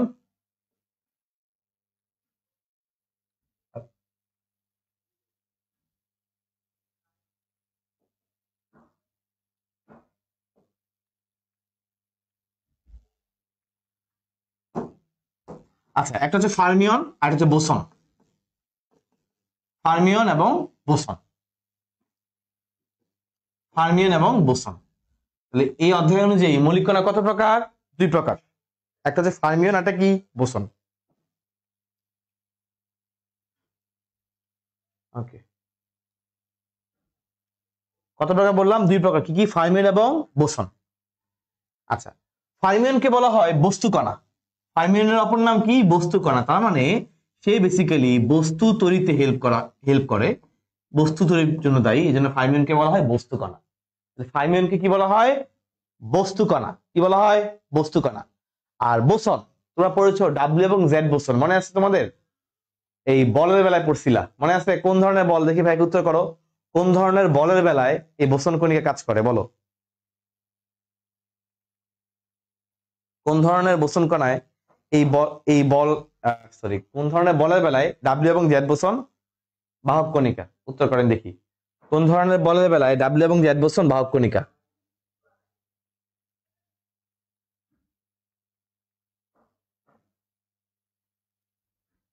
ভেরি গুড, দুর্বল নিউক্লিয় বল, ভেরি গুড। তাহলে এই বোসন হচ্ছে, তাহলে আমরা লিখতে পারি বল সৃষ্টিকারী কণা। বোসন হলো বল সৃষ্টিকারী কণা। ফার্মিয়ন এবং বোসনের বেসিক কথাটাকে বুঝলাম, যে ফার্মিয়ন হচ্ছে বস্তু কণা, ফর্ম করে না। আমি তো দেখো ফার্মিয়ন নামের মধ্যেই তো আছে ফর্ম করে, ফর্ম তৈরি করে। কি তৈরি করে? বস্তু। এভাবে চিন্তা করবা। এই জন্য ফার্মিয়নকে বলা হয় বস্তু কণা, আর বোসনকে বলা হয় বল সৃষ্টিকারী কণা। সেই মূলত বল তৈরি করে, ঠিক আছে?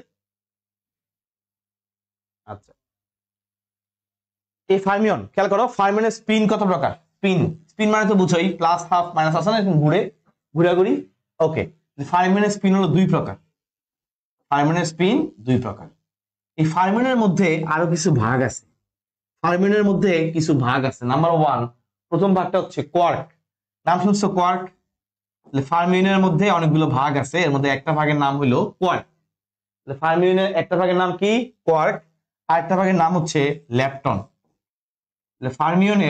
ফার্মিয়ন কণার একটা ভাগের নাম হলো কোয়ার্ক, আর একটা হচ্ছে ল্যাপটন। কোয়ার্ক কত প্রকার? কোয়ার্ক হচ্ছে 6 প্রকার। আপ ডাউন চার্মিং কয়েকটা প্রকার আছে। কোয়ার্ক কত প্রকার? কোয়ার্ক হচ্ছে 6 প্রকার। গুড। কোয়ার্ক কত প্রকার? কোয়ার্ক হচ্ছে 6 প্রকার।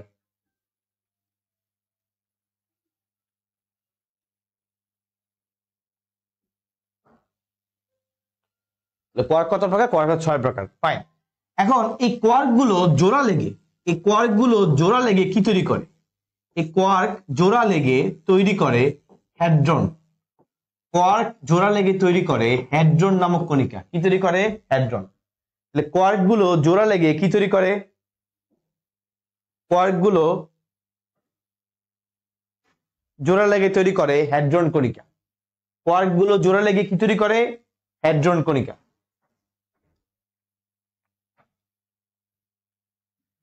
ঠিক আছে, কোয়ার্ক গুলো জোড়া লেগে কি তৈরি করে? হ্যাড্রন কণিকা। এবং এরা কিন্তু সবাই নিউক্লিয়াসের ভিতরে থাকে। কই থাকে? নিউক্লিয়াসের ভিতরে। নিউক্লিয়াসের ভিতরে থাকে। এই হ্যাড্রন আবার দুই প্রকার। হ্যাড্রন কত প্রকার? হ্যাড্রন দুই প্রকার। দুইজনে কিন্তু নিউক্লিয়াসের ভিতরে থাকে, সন্দেহ নাই। তাহলে কোয়ার্ক গুলো জোড়া লেগে কি তৈরি করে? হ্যাড্রন কণিকা। এই হ্যাড্রন গুলো কই থাকে? নিউক্লিয়াসের ভিতরে থাকে। কোন ধরনের কণিকা আছে খেয়াল করো, খুবই ইম্পর্টেন্ট যা লেখাচ্ছি প্রত্যেকটা এমসিকিউ। বেরিয়ন এবং মেসন বই থেকে পড়লে এক বেলা পাতা দিয়ে পুরো হজবর লাগবে। একটা ফ্লো চার্ট করে পড়লে তোমার ইনশাআল্লাহ প্রথমবার পড়তে একটু কঠিন লাগবে, কারণ যেহেতু এটা জীবনে প্রথমবার পড়তেছো, কিন্তু একবার দুইবার পড়ার পরে দেখবে এই 4 টাকায় পড়লে খুব ভালো মনে থাকবে ইনশাআল্লাহ। তাহলে হ্যাড্রন কণিকা দুই প্রকার, একটা হচ্ছে বেরিয়ন আর একটা হচ্ছে মেসন। একটা হচ্ছে বেরিয়ন আর মেসন।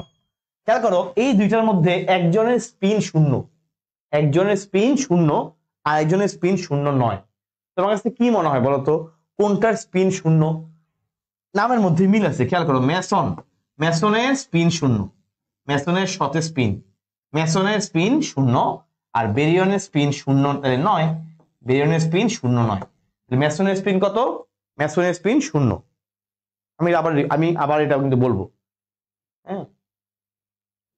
আচ্ছা, বেরিয়ন এবং মেসন, মেসনের স্পিন শূন্য নয়। বেরিয়ন কারা? খেয়াল করো, নিউট্রন প্লাস প্রোটন, এই তাদেরকে একসাথে বলা হয় বেরিয়ন। এই যে নিউট্রন প্লাস প্রোটন বেরিয়নের মধ্যে পড়বে, হ্যাঁ। নিউট্রন প্লাস প্রোটন, ওদের বিভিন্ন ধরনের স্পিড পাওয়া যাবে, একটা আপ ডাউন এরকম পাওয়া যায়। নিউট্রনের বেলা যেরকম পাওয়া যায় তোমার একটা আপ দুইটা ডাউন, প্রোটনের বেলা হচ্ছে আপ ডাউন। আপ ডাউন কি জানো? কোয়ার্কের কিছু প্রকারভেদ আছে না? তার মধ্যে কিছু আছে মনে করো up up quark, down quark, charm quark, loop, এরকম অনেক ধরনের কোয়ার্ক আছে। কোয়ার্কের প্রকারভেদ, এগুলো প্রকারভেদ আর অনেকগুলো আছে। আচ্ছা, তো নিউট্রনের বেলায় কি পাওয়া যায়? দেখো নিউট্রনের বেলায় পাওয়া যায় আপ ডাউন, হ্যাঁ। আবার প্রোটনের বেলায় পাওয়া যায় আপ ডাউন, খালি সংখ্যায় পার্থক্য, কোয়ার্কের টাইপে পার্থক্য, কয় ধরনের কোয়ার্ক পাওয়া যায়। যেমন নিউট্রনের মধ্যে আপ পাওয়া যায় একটা, ডাউন পাওয়া যায় দুইটা। প্রোটনের মধ্যে আপ পাওয়া যায় দুইটা, ডাউন পাওয়া যায় একটা, উল্টা হয়ে যাবে। এটা খুব কঠিন, প্লাস এত ডিপে প্রশ্ন আসবে না, তাই বুঝতে পারতেছো এটা আসার মতো কিছু না। আমি এটা মুছে ফেলতে পারি চাইলে, আর দেখে দিলাম। কিন্তু এগুলো খুবই ইম্পর্টেন্ট, যে বেরিয়নের স্পিন শূন্য নয়, এটা খুবই ইম্পর্টেন্ট। মেসনের স্পিন শূন্য, ভেরি ইম্পর্টেন্ট। স্পিনকে আমরা কেমনে প্রকাশ করি এটা একটু বলো দেখি। স্পিনকে আমরা কেমনে প্রকাশ করি? অনেকগুলো টাইপ আছে, ধরো তোমার 1/2, 1/3, 1/4, এরকম অনেকভাবে প্রকাশ করতে পারি। স্পিনকে আমরা অনেকভাবে প্রকাশ করতে পারি, 1/2, 1/3, 1/4, এইভাবে কিন্তু আমরা এই যে কোয়ার্কের স্পিন গুলাকে প্রকাশ করতে পারি, হ্যাঁ। 1/2, 1/3, 1/4, এরকম অনেকগুলো ভাবে স্পিন প্রকাশ করতে পারি। কোয়ার্কের স্পিন গুলোকে আমরা অনেকভাবে প্রকাশ করতে পারি, ঠিক আছে।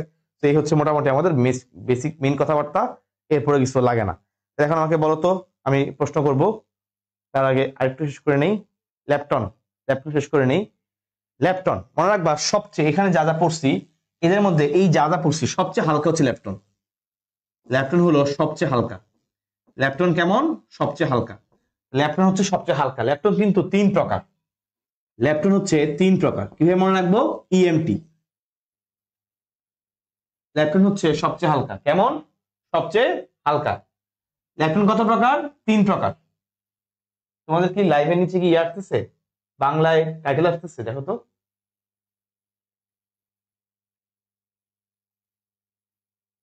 বাংলায় টাইটেল আসছে? ওকে, না আসলে নাই, কোনো সমস্যা নাই। ল্যাপটন হচ্ছে কয় প্রকার বললাম? 3 প্রকার। ওকে, ইএমটি, ইএমটি। ইলেকট্রন কত প্রকার? 3 প্রকার। কোন 3 প্রকার? ইএমটি। ই মানে ইলেকট্রন, এই যে আমরা সবচেয়ে বেশি জানি ইলেকট্রন। ইলেকট্রন আমরা সবচেয়ে ভালো করে পারি। Electron, muon, muon, electron, muon, আর তত হচ্ছে তৃতীয় হচ্ছে টাউ, নিউট্রিনো আর কি, নিউট্রিনো। টাউ মানে নিউট্রিনো, টাউ, টাউ বলে হচ্ছে ইলেকট্রন, মিউন এবং neutrino. Electron, muon, neutrino, tau. তৃতীয় হচ্ছে টাউ, টাউ। এই যে 3টা, ইলেকট্রন, মিউন এবং টাউ। ইলেকট্রন কয় প্রকার? 3 প্রকার। কিভাবে প্রকাশ করি? ইএমটি দিয়ে। ইএমটি, ইএমটি, ইএমটি মানে ইলেকট্রন, মিউন, টাউ। এভাবে আসতে পারে। নিচে কোনটা ইলেকট্রন কণা নয়, এভাবে আসবে ইলেকট্রন, মিউন, টাউ, ঠিক আছে।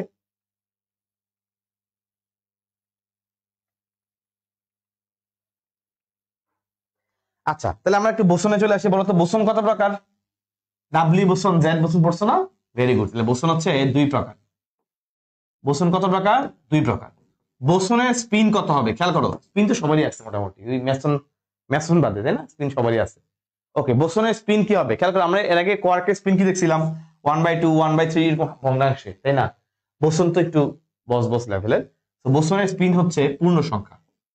তাহলে বোসনের স্পিন কেমন? পূর্ণ সংখ্যা, ঠিক আছে। তাহলে বোসনের স্পিন কি হয়? বোসনের স্পিন হয় পূর্ণ সংখ্যা। আচ্ছা, এখন বোসন কয় কয় প্রকার একটু খেয়াল করি। বোসন হচ্ছে দুই প্রকার, কি কি খেয়াল করো।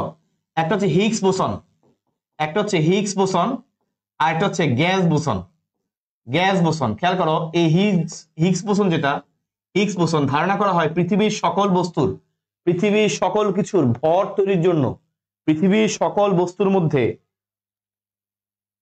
পৃথিবীর সকল বস্তুর মধ্যে খেয়াল করো, ধারণা করা হয় পৃথিবীর সকল বস্তুর মধ্যে ভর সৃষ্টির জন্য, পৃথিবীর সকল বস্তুর মধ্যে ভর সৃষ্টির জন্য দায়ী হলো হিগস বোসন। পৃথিবীর সকল বস্তুর মধ্যে ভর সৃষ্টির জন্য দায়ী হচ্ছে হিগস বোসন। এই জন্য তাকে বলা হয় গডস পার্টিকেল বা ঈশ্বর কণা। এই জন্য তাকে বলা হয় ঈশ্বর কণা। এই জন্য তাকে বলা হয়, এই জন্য তাকে বলা হয় ঈশ্বর কণা, ঈশ্বর কণা বা গডস পার্টিকেল, ঈশ্বর কণা বা গডস পার্টিকেল তোমরা বইয়ের মধ্যে পাবা। এই জন্য তাকে বলা হয় ঈশ্বর কণা বা গডস পার্টিকেল। হিগস বোসন কিসের জন্য দায়ী? ভর সৃষ্টির জন্য দায়ী। এই জন্য তাকে বলা হয় ঈশ্বর কণা বা গডস পার্টিকেল। কোশ্চেন ধরবো আমি এখন, পুরোটা আবার একটু বলবো, ঠিক আছে? গ্র্যাভিটন পড়ছিল না, গ্র্যাভিটন, গ্র্যাভিটি, এখানে চলে আসবে এটা। ওকে,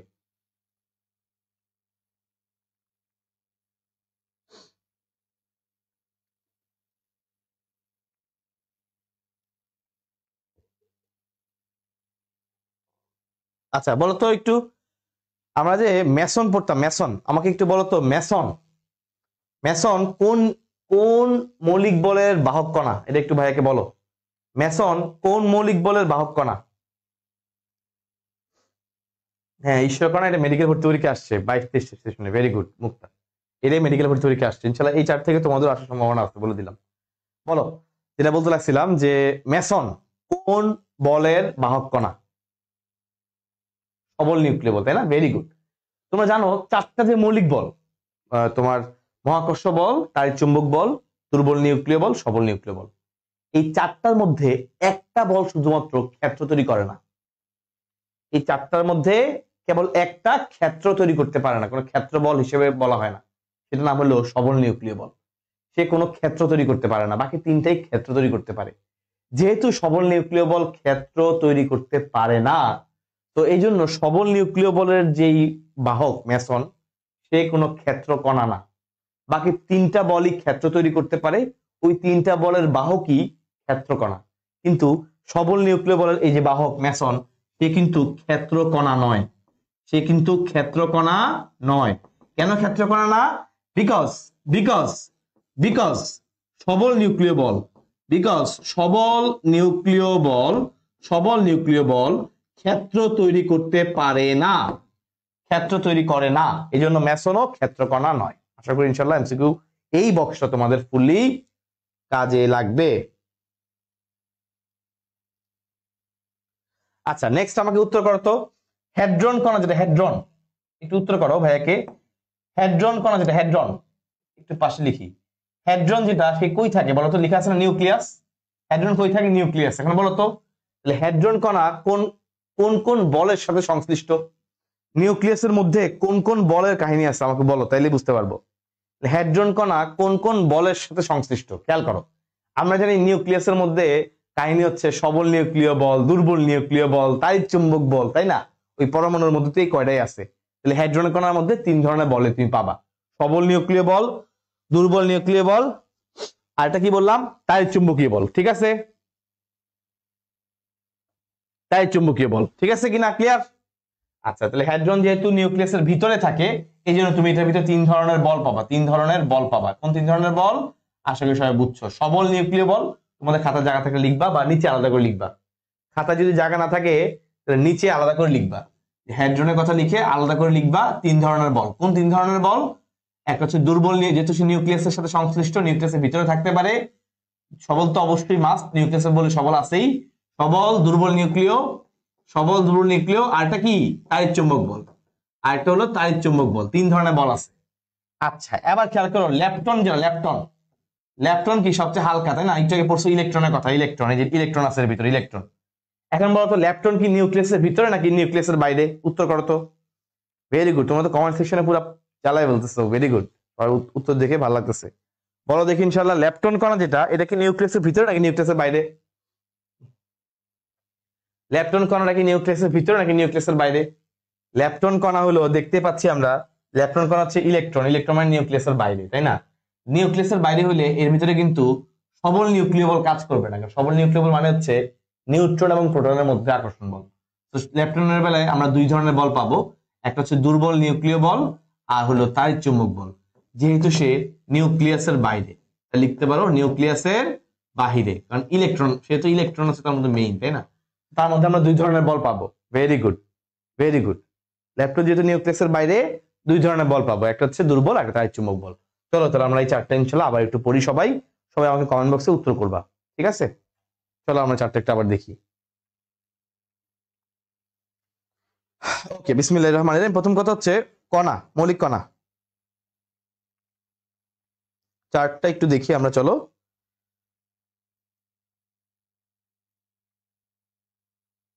ওকে, প্রথম কথা হচ্ছে মৌলিক কণা কত প্রকার? দুই প্রকার। আচ্ছা, আরেকটা এমসিকিউ আছে ভাই, ফিজিক্সের ওই তোমার কেমিস্ট্রির মধ্যে ছিল। যদি বলে স্থায়ী মৌলিক কণা, খেয়াল করো, যদি বলে স্থায়ী মৌলিক কণা কত প্রকার, তাহলে কিন্তু তিন প্রকার। এই যে প্যাচ লাগাবো না, হ্যাঁ, আশা করি প্যাচ ভেঙে রেখেছে তোমাদের। স্থায়ী মৌলিক কণা কত প্রকার, তাহলে কিন্তু উত্তর হচ্ছে তিন প্রকার। আর মৌলিক কণা কত প্রকার, তাহলে উত্তর হচ্ছে দুই প্রকার। এটা একটা ভালো এমসিকিউ। স্থায়ী মৌলিক কণা কত প্রকার? তিন প্রকার, যেটা তোমাদের ইয়েতে ছিল, কি বলে এটা রে, ওই যে তোমাদের কেমিস্ট্রির মধ্যে ছিল। স্থায়ী মৌলিক কণিকা তিন প্রকার, হ্যাঁ। আর মৌলিক কণা কত প্রকার যদি পরীক্ষা আসে, মৌলিক কণা হচ্ছে দুই প্রকার, এটা হচ্ছে ফার্মিয়ন। খেয়াল করো সবাই, মৌলিক কণা কত প্রকার? মৌলিক কণা হচ্ছে দুই প্রকার। মৌলিক কণা কত প্রকার? দুই প্রকার। কোন দুই প্রকার? একটা হচ্ছে ফার্মিয়ন আর একটা কি, বোসন। ফার্মিয়ন একটা, আর একটা হচ্ছে বোসন। ফার্মিয়ন মানে ফর্ম করে, বস্তু তৈরি করে, এই জন্য ফার্মিয়নকে বলা হয় বস্তু কণা। ফার্মিয়নের অপর নাম কি ভাইয়া? ফার্মিয়নকে বলা হয় বস্তু কণা। ফার্মিয়নের অপর নাম কি? ফার্মিয়নের অপর নাম হচ্ছে বস্তু কণা। ফাইন, তাহলে ফার্মিয়ন হচ্ছে বস্তু কণা, তাহলে ফার্মিয়ন হচ্ছে কি? বস্তু কণা।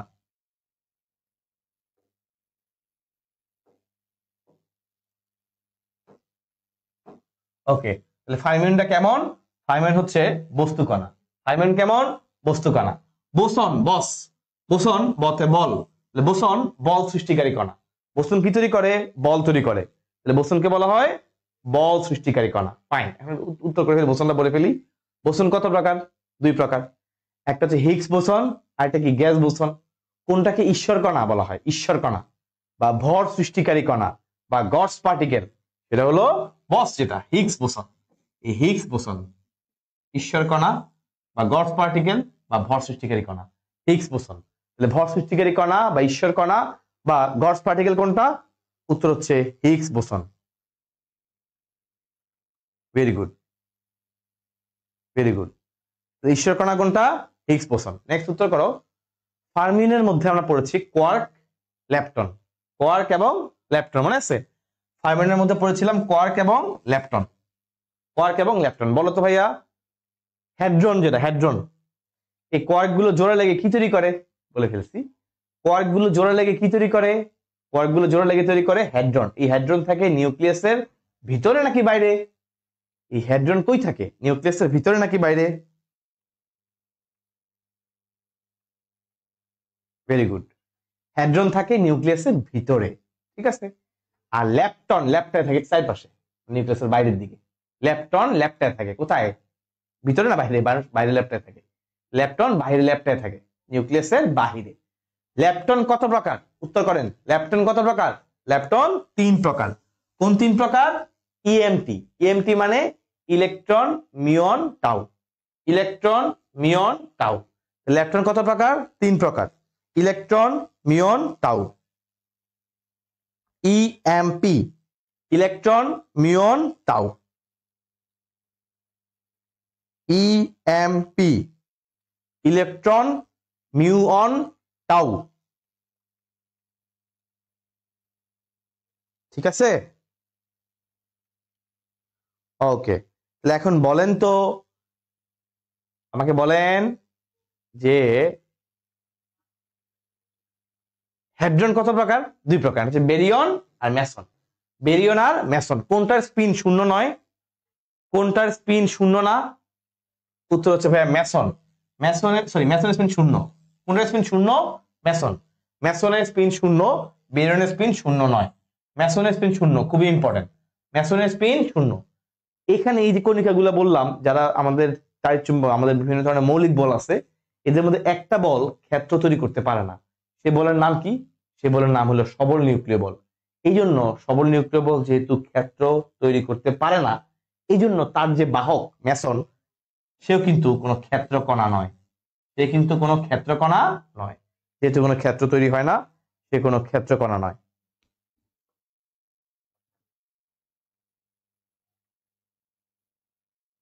শোনো, আরেকটা খুব মজার এমসিকিউ, খেয়াল করো। হিগস বোসন কণা, ওর কিন্তু নিজের কোনো ভর নাই। সে ভর সৃষ্টি করতে পারে, কিন্তু তার নিজের কোনো ভর নাই। খেয়াল করবা, এই যে সমস্ত বস্তুর মধ্যে ভর সৃষ্টি করতে সাহায্য করে হিগস বোসন, ওর কিন্তু নিজের কোনো ভর নাই। ভালো করে চাইলে স্টার দিয়ে লিখে রাখতে পারো, হিগস বোসনের কিন্তু নিজের কোনো ভর নাই। ঠিক আছে? এবং পুরা বিশ্বে, সমস্ত বিশ্বে ছড়াই আছে এটা, কারণ সমস্ত বিশ্বের সকল পদার্থের ভর সৃষ্টির জন্য দায়ী ঈশ্বর কণা বলা হয়। ওর কিন্তু নিজের কোনো ভর নাই, অনেকটা ফোটনের মতো, কারেক্ট, কাছাকাছি। ওকে, পারবেন তো ইনশাল্লাহ? আমার বিশ্বাস এই চার্টটা আপনারা সবাই ভালো করে পারবেন। এই চার্ট পারলে পরবর্তী অংশে আমাদের আলহামদুলিল্লাহ, এই যে কি বলে এটারে, কোথায় গেল, এই যে এই পৃষ্ঠাটা পড়া হয়েছে সবার, এই যে 865 পৃষ্ঠা, যেটা পৃষ্ঠাটা একটু জুম করে দেখাই দিই। এই পৃষ্ঠাগুলো আমাদের ইনশাল্লাহ পড়া হয়ে যাবে। এই যে এই পৃষ্ঠাগুলো, এই পৃষ্ঠাগুলো যা আছে এগুলা পড়া হয়ে যাবে। ঠিক আছে? ফার্মিনের স্পিন খেয়াল করে হাফ, ফার্মিনের স্পিন হাফ। এটা একটু পড়বা, কোয়ার্কের বেরিয়ন সংখ্যা 1/3। কোয়ার্কের বেরিয়ন সংখ্যা 1/3, এটা লিখে রাখতে পারো ওখানে কোয়ার্কের মধ্যে। আমি যদি লিখি নাই, কোয়ার্কের বেরিয়ন সংখ্যা 1/3, এগুলো ইনশাল্লাহ পড়াইছি। বেরিয়ন স্পিন শূন্য নয়, এটা হাফটা পড়াইছি। ইলেকট্রন স্পিন তো সবাই পারো, ইলেকট্রন স্পিনও কিন্তু হাফ। বোসন, বোসনের ভর আছে, চার্জ স্পিন শূন্য আছে। এটা একটু লিখো, পূর্ণ সংখ্যা বলা আছে, আসলে চেঞ্জ করছে তো। বোসনের স্পিনও, হিগস বোসনের স্পিন শূন্য। এমনি বোসনের পূর্ণ সংখ্যা ঠিক আছে, বাট হিগস বোসনের স্পিন শূন্য, এটা খেয়াল করবা। হিগস বোসন চার্জ স্পিন শূন্য। বলছিলাম নিজস্ব কোনো ভর নাই, আরেকজনের মধ্যে ভর সৃষ্টি করতে সহায়তা করে। বোসন এমনি পুরা বোসনের স্পিন পূর্ণ সংখ্যা, হিগস বোসনের স্পিন কত? শূন্য।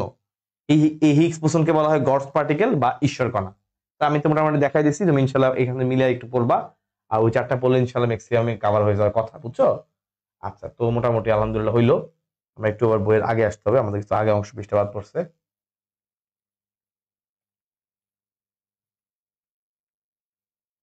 আচ্ছা, মহাবিশ্বের মৌলিক উপাদান তিনটা। কোন তিনটা? সৌরজগৎ, নক্ষত্রপুঞ্জ, গ্যালাক্সি। এখানে খেয়াল করবা, এই যে ধূমকেতুর মধ্যে কি কি উপাদান থাকে, ভেরি ইম্পর্টেন্ট। ধূমকেতু তৈরি হয় কি কি উপাদান দিয়ে, খেয়াল করো। ধূমকেতুর মধ্যে থাকে পানি, পানি, মিথেন, অ্যামোনিয়া। এই তিনটা গ্যাস মিলে তৈরি করে ধূমকেতু। পানি, মিথেন, অ্যামোনিয়া। পানি, মিথেন, অ্যামোনিয়া, এই তিনটা মিলে তৈরি করে ধূমকেতু। পানি, মিথেন, অ্যামোনিয়া, তিনটা মিলে কি তৈরি করে? ধূমকেতু। পানি, মিথেন, অ্যামোনিয়া, তিনটা মিলে তৈরি করে ধূমকেতু। হেলির ধূমকেতু নাম তোমরা দেখেছো, শুনেছো। এটা কিন্তু দেখতে একটা ঝাড়ুর মতো, দেখছো, ঝাড়ুর মতো। ধূমকেতু দেখতে একটা ঝাড়ুর মতো দেখায়, দাগাবা। ৭৬ বছর পর পর দেখা যায়। এবং হেলির ধূমকেতু হচ্ছে, আমরা খুব কমনলি নাম শুনছিলাম, হেলির ধূমকেতু। ৭৬ বছর পর পর দেখা যায় হেলির ধূমকেতু। ধূমকেতু দেখতে কিসের মতো? ঝাড়ুর মতো। এটা ভুলবা না তোমরা, জানি। ধূমকেতুর সংকেত কি বললাম? পানি, মিথেন, অ্যামোনিয়া। পানি, মিথেন, অ্যামোনিয়া, এই তিনটা জিনিস মিলে তৈরি করে ধূমকেতু। পানি, মিথেন, অ্যামোনিয়া। পানি, মিথেন, অ্যামোনিয়া। নেক্সট খেয়াল করো, নক্ষত্র। এটা খুবই ইম্পর্টেন্ট একটা এমসিকিউ, আমি তোমাকে দেখাচ্ছি, দেখো। এই যে খুবই ইম্পর্টেন্ট,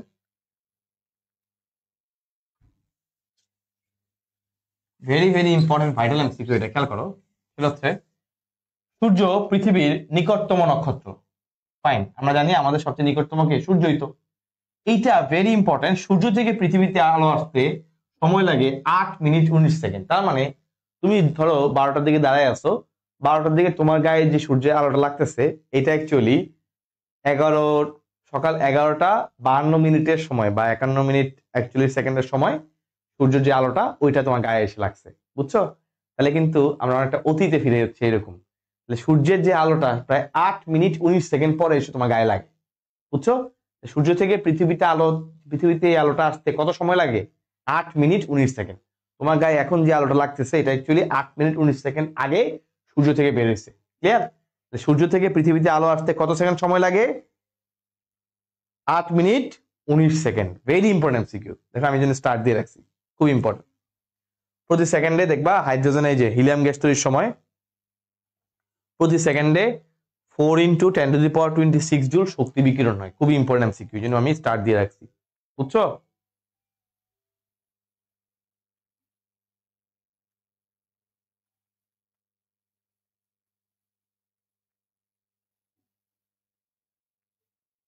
ওকে ইনশাআল্লাহ, গুড। নেক্সট খেয়াল করে দেখি, এখানে একটু গ্যালাক্সির কথা বলা আছে। গ্যালাক্সি জিনিসটা একটু খেয়াল করো।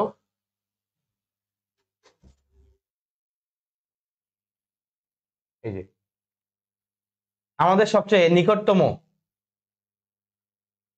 আমরা থাকি আকাশগঙ্গা বা মিল্কি ওয়েতে, আলফা সেন্টোরাই, এটা হচ্ছে 4.3 আলোক বর্ষ দূরে। এটা কিন্তু আমরা গত একটা আধুনিক পদার্থবিজ্ঞান অধ্যায়ে পড়ছিলাম যে আলফা সেন্টোরাই হচ্ছে আমাদের চেয়ে 4.3 আলোক বর্ষ দূরে।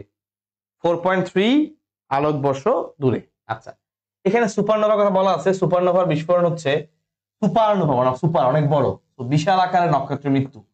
সুপারনোভা হচ্ছে বিশাল আকারের নক্ষত্রের মৃত্যু। এখানে পার্সেন্টেজ গুলো পড়তে পারো। নিয়ারিকার মধ্যে 50 থেকে 75% হাইড্রোজেন, 20 থেকে 45% হিলিয়াম, আর 5% অন্য জিনিস থাকে। পড়তে পারো নিয়ারিকার মধ্যে কি কি জিনিস থাকে। সুপারনোভা জিনিসটা কি? বড় বড় নক্ষত্র, বিশাল আকারের নক্ষত্রের মৃত্যু। আমাদের বলছিলাম আমাদের কি বলে, আমাদের যেটা মিল্কি ওয়ে, ছায়াপথ এবং অ্যান্ড্রোমিডা বলছিলাম না, এগুলো সর্পিল গ্যালাক্সি। খেয়াল করো, উপবৃত্তাকার কারা পড়াইছিলাম। উপবৃত্তাকার কারা? লাল এবং সাদা, লাল এবং সাদা, লোহিত এবং শ্বেত পড়াইছিলাম। উপবৃত্তাকার কারা? লাল এবং সাদা, লোহিত এবং শ্বেত। সর্পিল কে বলছিলাম? এই যে আমাদের মিল্কি ওয়ে ছিল, আমাদের মিল্কি ওয়ে এবং অ্যান্ড্রোমিডা। বিষম মানে কি? কোনো নির্দিষ্ট আকার নাই। রেডিও মানে কি? একটা নির্দিষ্ট তাড়িৎ চুম্বক বিকিরণ আছে। দেখছো, তাড়িৎ চুম্বক তরঙ্গ, একটা নির্দিষ্ট তাড়িৎ চুম্বক বিকিরণ আছে। রেডিও মানে একটা নির্দিষ্ট তাড়িৎ চুম্বক বিকিরণ আছে। ঠিক আছে, ইনশাল্লাহ পারবেন তো? পড়াইছি, পারবেন ইনশাল্লাহ। একটু মিলাই দেখবেন, আরো ইজি হবে। ডার্ক ম্যাটার, ধারণা করা হয় আমার অদৃশ্য বস্তু, আমরা দেখি না। ডার্ক ম্যাটার, হ্যাঁ, আমরা দেখি না, আমাদের আশেপাশে আছে। ধারণা করা হয় অদৃশ্য ভরের পরিমাণ দৃশ্যমান ভরের প্রায় 10 গুণ। তুমি হাঁটতে গিয়ে ধাক্কা খাইছো, কোথাও অদৃশ্য বস্তুতে ধাক্কা খাইছো। অদৃশ্য বস্তু থাকা কিন্তু পৃথিবীতে সাধারণ। এই অদৃশ্য বস্তুর পরিমাণ আমাদের কল্পনার চেয়ে বাইরে। অর্থাৎ নর্মালি দৃশ্যমান আমরা যে ভরটা দেখি তার চেয়ে প্রায় 10 গুণ ভর আমাদের অদৃশ্য বস্তু বা ডার্ক ম্যাটার। পৃথিবীতে ডার্ক ম্যাটার আছে, কিন্তু এই গ্যালাক্সিতে বিপুল পরিমাণ ভর আছে যা মহাকর্ষ বল সরবরাহ করে, কিন্তু তাড়িৎ চুম্বক বিকিরণ নিঃসরণ করে না। আমরা জানি তাড়িৎ চুম্বক বিকিরণ নিঃসরণ করে শুধুমাত্র রেডিও, যেটা সেটা আমাদের এই যে বললাম না, ধরো এই আমাদের অনেক দূরে দূরে বস্তুর সাথে আমাদের আকর্ষণ বল আছে। তার মানে মধ্যবর্তী, আমরা চোখে দেখি না, কিন্তু এমন কিছু পদার্থ আমাদের পৃথিবীতে আছে, এদেরকে বলা হয় ডার্ক ম্যাটার। কি বলা হয়? Dark matter. এরা পৃথিবীতে আছে, বিভিন্ন পদার্থ যেটা আমরা চোখে দেখি না, কিন্তু এরা আমাদের মধ্যে মধ্যবর্তী বল তৈরিতে হেল্প করে, মহাকর্ষ বল। যেহেতু আমরা দেখি না, এই জন্য আমরা এটাকে অদৃশ্য বল হিসেবে আমরা কাউন্ট করি, অদৃশ্য বস্তু হিসেবে কাউন্ট করে নিই। এই অদৃশ্য বস্তুর পরিমাণ, ভরের পরিমাণ প্রায় 10 গুণ। কত? দৃশ্যমান ভরের প্রায় 10 গুণ। কোয়াসার, রেডিও উৎস, এ পর্যন্ত প্রায় 150টা কোয়াসার পাওয়া গেছে। ভালো এমসিকিউ। এ পর্যন্ত প্রায় 150টা কোয়াসার পাওয়া গেছে।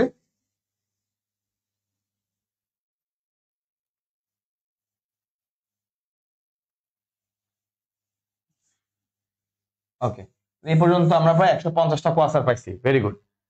মৌলিক কণা তো অলরেডি বলছিলাম, মৌলিক কণা টপিকটা আলহামদুলিল্লাহ পড়ানো হয়েছে তোমাদেরকে। এখানে খেয়াল করবা, ফোটন এবং মেসন এই দুইটা ছাড়া সকল কণিকারই প্রতিকণা আছে। প্রতিকণা, ফোটন এবং মেসন এই ছাড়া সকল কণারই প্রতিকণা আছে।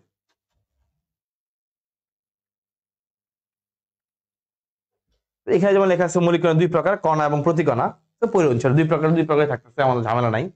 মৌলিক কণা দুই প্রকারই থাকতেছে। ঠিক আছে। আচ্ছা, একটা বক্স করো, বক্স টেন সবাই করো। বক্স, একটা বক্স, নিউ বক্স। এগুলো তো আলহামদুলিল্লাহ পড়াইছি। নক্ষত্রের জন্ম এটা পড়াইছি, দেখো পড়াইছি তোমাদেরকে। 75% হাইড্রোজেন ধূলি মেঘে, 75% হাইড্রোজেন, 24% হিলিয়াম থাকে। মোট নক্ষত্রের 90%ই হচ্ছে বামন নক্ষত্র, এটা খেয়াল করো। আমাদের মোট নক্ষত্রে কত পার্সেন্ট বামন নক্ষত্র? 90%। এগুলো তো তুমি সুন্দর করে ইনশাআল্লাহ মুখস্থ, একবার রিডিং দিলে মুখস্থ হবে। যেগুলো প্যাচের জায়গা এগুলো আমি আলহামদুলিল্লাহ পড়াই দিছি, কিন্তু আর বাকিগুলো তুমি ছোট ছোট লাইন তো, এক দুইটা করে লাইন আছে, তুমি ইনশাআল্লাহ একবার রিডিং দিলে মুখস্থ হবে। প্যাচের জায়গাগুলো আমি আলহামদুলিল্লাহ ক্লাসের মধ্যেই পড়াই দিছি, আর একটু জায়গা বাকি আছে, পড়াই দিলে শেষ হয়ে যাবে। মোট নক্ষত্রের 90%ই হলো বামন নক্ষত্র, ভুল করা যাবে না। আচ্ছা, আমরা একটু ভরের সীমা দেখবো। আমি পিছটা বাইক করতে যাচ্ছি।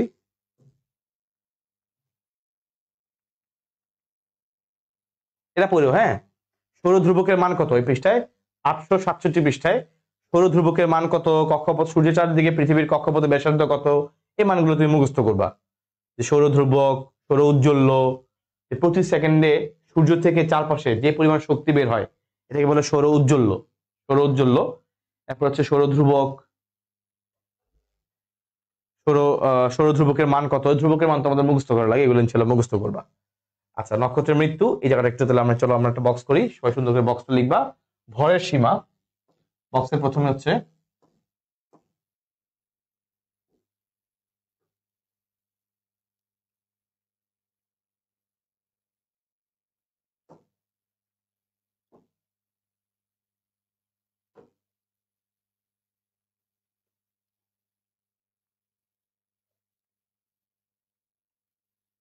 কিসে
যুগ অনেক পাল্টাছে, তাই না? এখন অনেক সুন্দর করে বক্স করা যায়, যদি আমারটা অনেক আঁকা বাঁকা হয়ে গেছে, কিছু করার নাই। খেয়াল করো, প্রথম হচ্ছে ভরের সীমা। প্রথম বক্সে লিখবা ভরের সীমা, ভরের সীমা। এরপরটা হচ্ছে পরিণতি, ভরের সীমা, পরিণতি। এরপর হচ্ছে বিস্ফোরণ, টাইপস অফ বিস্ফোরণ, মানে কোন ধরনের বিস্ফোরণ হবে, আর কিছু বিশেষ তথ্য, কিছু বিশেষ তথ্য। ভরের সীমা, পরিণতি, বিস্ফোরণ, বিশেষ তথ্য। আচ্ছা, একটা হচ্ছে চন্দ্রশেখর, বিজ্ঞানী চন্দ্রশেখর আবিষ্কার করছেন, সেই ভরটাকে বলা হয় 1.4 am not. 1.4 am not, 1.4 am not, এই ভরটাকে বলা হয় চন্দ্রশেখর সীমা। চন্দ্রশেখর সীমা। যদি কারো ভর 1.4 এম নটের চেয়ে কম হয়, 1.4 এম নটের চেয়ে কম হয়, এটা একটা হিসাব, তার বেলায় কি হইতে পারে। আরেকটা হচ্ছে 1.4 এম নট থেকে কম না, 1.4 এম নট থেকে 3 এম নট পর্যন্ত, এটা একটা সীমা দেখবো। আরেকটা হচ্ছে 3 এম নটের চেয়ে বেশি, আরেকটা হচ্ছে 3 এম নটের চেয়ে বেশি। এই তিনটা জিনিস আমরা পড়বো। একটা হচ্ছে 1.4 এম নটের চেয়ে কম, একটা 1.4 এম নট থেকে 3.3 এম নট, আরেকটা হচ্ছে 3 এম নটের চেয়ে বেশি। ঠিক আছে? আচ্ছা, তো 1.4 এম নটটাকে কি বলা হয় অলরেডি বলছি। 1.4 এম নটটাকে বলা হয় চন্দ্রশেখর সীমা। চন্দ্রশেখর সীমা, চন্দ্রশেখর সীমা। বিজ্ঞানী চন্দ্রশেখর আবিষ্কার করছে চন্দ্রশেখর সীমা। খেয়াল করো, যদি 1.4 এম নটের চেয়ে কম হয়, কম কতে, কম কতে কালো, সে হয়ে যাবে কালো বামন, সে হয়ে যাবে কালো বামন। 1.4 এম নটের চেয়ে যদি কম হয়, কতে কম কতে কালো, সে হয়ে যাবে কালো বামন। ঠিক আছে? সে হয়ে যাবে কালো বামন। খেয়াল করো, 1.4 এম নট থেকে 3 এম নট, 3 মানে 3 এম নট, তাই না? 3 এর নতে নিউট্রন তারা, 3 এর নতে নিউট্রন তারা, তাহলে সে কিসে পরিণতি হবে? নিউট্রন তারায় পরিণত হবে। 3 এর নতে নিউট্রন তারা, 3 এর নতে নিউট্রন তারা, বা এটাকে পালসার তারাও বলে, পালসার তারাও বলে, হ্যাঁ, পালসার, পালসার তারা, পালসার। 3 এর নতে নিউট্রন তারা, 3 এর নতে নিউট্রন তারা। আচ্ছা, 3 এর চেয়ে বেশি হলে কোয়ার্ক নক্ষত্র হাবিজাবিতে পরিণত হয়, বেশি ইম্পর্টেন্ট কিছু না। এখন খেয়াল করে দেখো আমাদের বিস্ফোরণের ক্ষেত্রে কি হয়। বিস্ফোরণে মনে রাখবা প্রথমটা কম না, কম মানে নোভা, নোভা জাস্ট নোভা। কিন্তু যেগুলা বাকি দুইটাই কিন্তু 1.4 এর চেয়ে বেশি, 1.4 এর চেয়ে বেশি 3 এমনেট পর্যন্ত বা 3 এমনেটেরও বেশি, অনেক বেশি বেশি মান। তো প্রথমটা হচ্ছে নোভা, বাকি দুইটাই সুপার নোভা। প্রথমটা হচ্ছে নোভা, বাকি দুইটাই হচ্ছে সুপার নোভা। প্রথমটা হচ্ছে নোভা, বাকি দুইটা কি সুপার নোভা। প্রথমটা হচ্ছে নোভা, বাকি দুইটাই সুপার নোভা। ডিরেক্টলি পরীক্ষা আসে ইনশাআল্লাহ পারবা।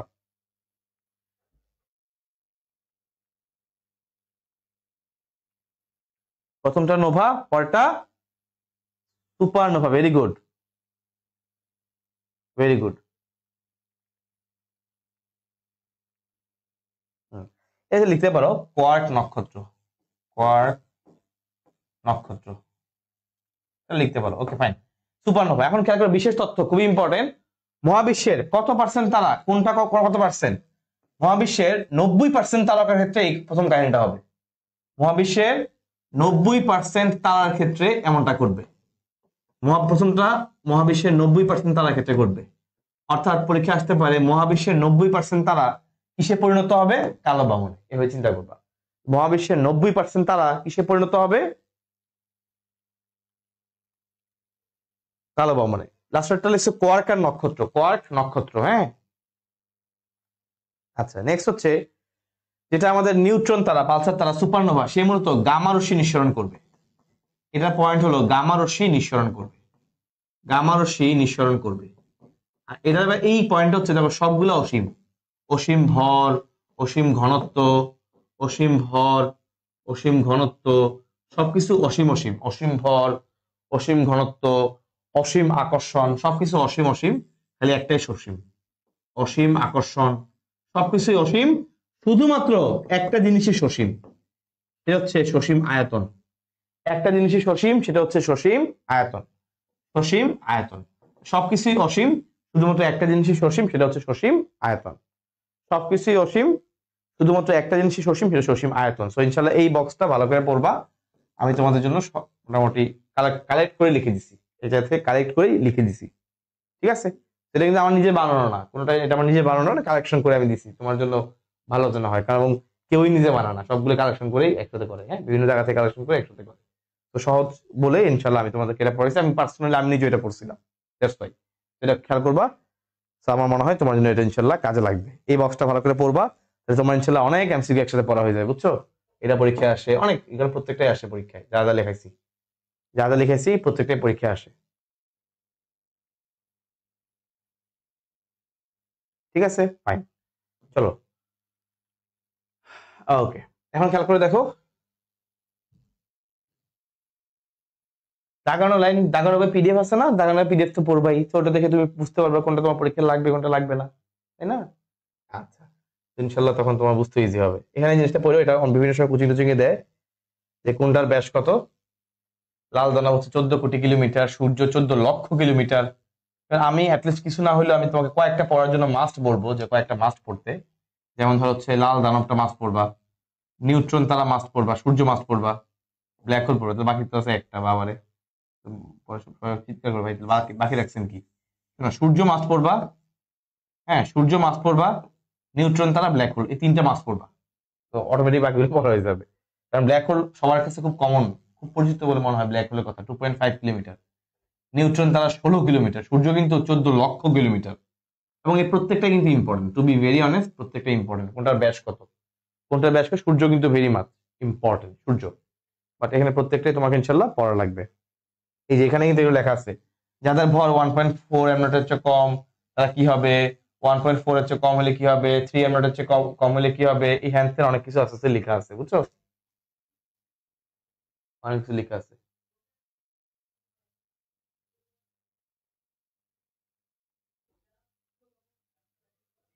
আচ্ছা কালো, এই যে আমি ফার্স্টে পড়াইছিলাম না 1.4 এমনটের চেয়ে কম, তাহলে বলো তো কম হলে সে কিসে পরিণত হবে আলটিমেটলি? কম হলে আলটিমেটলি সে পরিণত হবে কালো বামন। শুরু থেকে সবাই কালো হয়ে যায় না, শুরুতে ধাপে ধাপে কালো হয়। কিরকম? শুরুতে যে সে থাকে লাল, লাল থাকে, লাল থেকে সে সাদা হয়, সাদা থেকে কালো হয়। তাহলে ছেলেটা পড়তে পারো। লাল থেকে সাদা, লাল লাল দানব, এরপর সাদা বামন, এরপর কালো বামন। ফার্স্টে লাল থাকে, লাল দানব, লাল দানব, এরপর সাদা বামন, কালো বামন। এই সিরিয়ালটা ইনশাল্লাহ দেখতে পারো, এখানে আছে। বাট আলটিমেটলি এটাই আসে যে কিসে পরিণত হয়, আলটিমেটলি কালো বামনে পরিণত হয়। আর 3m নটের মতো হইলে 3 মানে 3, 3 হইলে নতে নিউট্রন তারা, 3-এর নতে নিউট্রন তারা। পারবেন তো ইনশাল্লাহ? Okay fine. কৃষ্ণ বিবর এটা খেয়াল করো, নিউট্রন তারা অবশ্যই সংকুচিত হবে। এখানে খেয়াল করো, কৃষ্ণ বিবর আবিষ্কার করছেন কে? জন হুইলার। এমসিকিউ, জন হুইলার। ঘটনা দিগন্তের একটা সীমা আছে, ঘটনা দিগন্তের ব্যাসার্ধ আছে। ঘটনা দিগন্তের ব্যাসার্ধ সূত্রমালা আমরা মূলত বের করি RS equals to 2gm/c²। RS equals to 2gm/c²। সূত্রগুলো একবার দেখবা। সহনশীল ব্যাসার্ধ বা সংকট ব্যাসার্ধ নাম পড়বা, যে সংকট ব্যাসার্ধকে অপর কি নামে ডাকা হয়? শোয়ারশিল্ড ব্যাসার্ধ। সংকট ব্যাসার্ধকে অপর কি নামে ডাকা হয়? শোয়ারশিল্ড ব্যাসার্ধ। ঠিক আছে ভাইজান, পারবেন ইনশাল্লাহ, এগুলা সহজ জিনিস। এগুলা পড়বা যে জন হুইলার কৃষ্ণ বিবর আবিষ্কার করেন। কৃষ্ণ বিবরের ক্ষেত্রে মনে রাখবা ঘনত্ব হচ্ছে অসীম, অনেক কিছুই অসীম। কৃষ্ণ বিবরের ক্ষেত্রে আশা করি দেখতে পাচ্ছ, কৃষ্ণ বিবরের ঘনত্ব কিন্তু জন হুইলার কৃষ্ণ বিবর আবিষ্কার করেন, আমরা পড়েছি। কৃষ্ণ বিবরের ঘনত্ব অসীম। উপরে একটা লাইন আছে, লাইনটা পড়বা। স্টিফেন হকিং তত্ত্বভাবে দেখান যে কৃষ্ণ বিবর কণা নির্গমনের উৎস হতে পারে। এই জিনিসটা যদি পরীক্ষা আসে, কৃষ্ণ বিবর আবিষ্কার করছেন John Wheeler, very good. But কৃষ্ণ বিবর কণা নির্গমনের উৎস হইতে পারে, এটা আবিষ্কার করছে জন হুইলার। এটা আবিষ্কার করছে কে? জন হুইলার। জন হুইলার, ঠিক আছে। এমসিকিউ, এটা এমসিকিউ। রেডিও টেলিস্কোপ, তোমার কয়েকটা এমসিকিউ, যেমন এই যে জাস্ট এই মানটা পড়তে পারো চাইলে, 3 কিলোহার্টজ থেকে 300 গিগাহার্টজ চাইলে পড়তে পারো। বাট আলটিমেটলি আমি আসলে এগুলোতে খুব বেশি জোর দিই না আর কি। বর্তমানে আমরা টিভিতে ব্যবহার করি, এগুলো তোমার ইয়েতে কেমিস্ট্রির মধ্যে পড়ছো, টেলিভিশন, বেতার, রাডার, এগুলো সব এখানে ইউজ করা হয়। এই রেডিও তরঙ্গ দৈর্ঘ্য ইনশাআল্লাহ পারবা। খুবই খুবই ইম্পর্টেন্ট অপটিক্যাল টেলিস্কোপ, খেয়াল করো, খুবই ইম্পর্টেন্ট। অপটিক্যাল টেলিস্কোপ 3 ধরনের আছে, খেয়াল করো, ভেরি ইম্পর্টেন্ট। প্রতিসারক, তোমরা জানো প্রতিসরণ কোথায় ঘটে? লেন্সের মধ্যে। তোমরা দেখছো না লেন্সের মধ্যে কি হয়?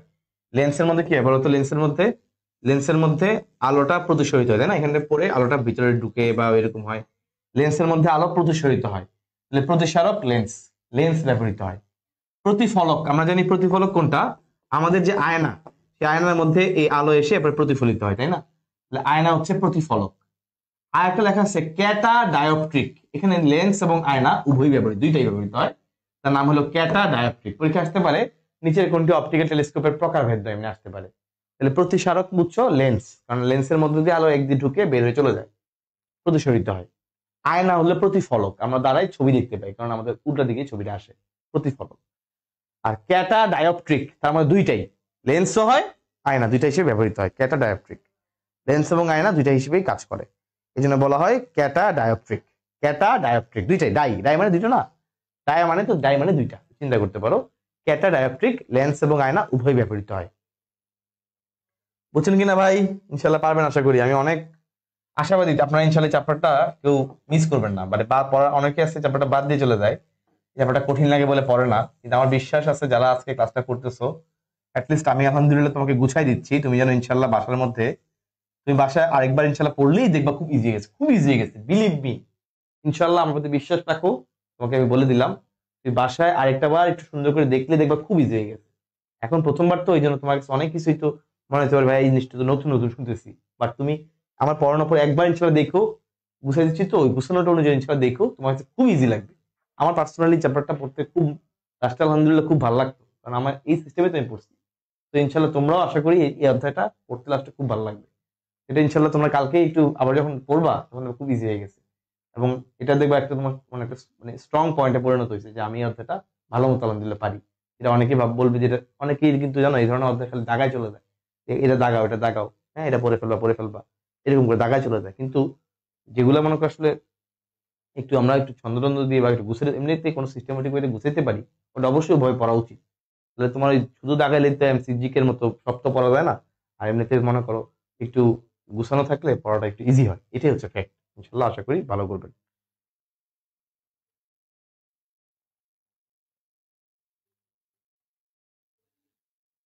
ওকে ফাইন, চলেন সামনের দিকে আগাই। গামারে টেলিস্কোপ, গামারে টেলিস্কোপ হচ্ছে তেমন কিছু পড়ার নাই, তারা থেকে দেখাইতাম, খেয়াল করে লাগবে না। এক্সরে টেলিস্কোপ, এক্সরে ব্যবহার ট্যাবহার আছে, একবার রিডিং দিবা, তোমরা এগুলো পড়ছো, তোমাদের আগে কেমিস্ট্রি ফিজিক্সে ছিল, একবার রিডিং দিবা জাস্ট।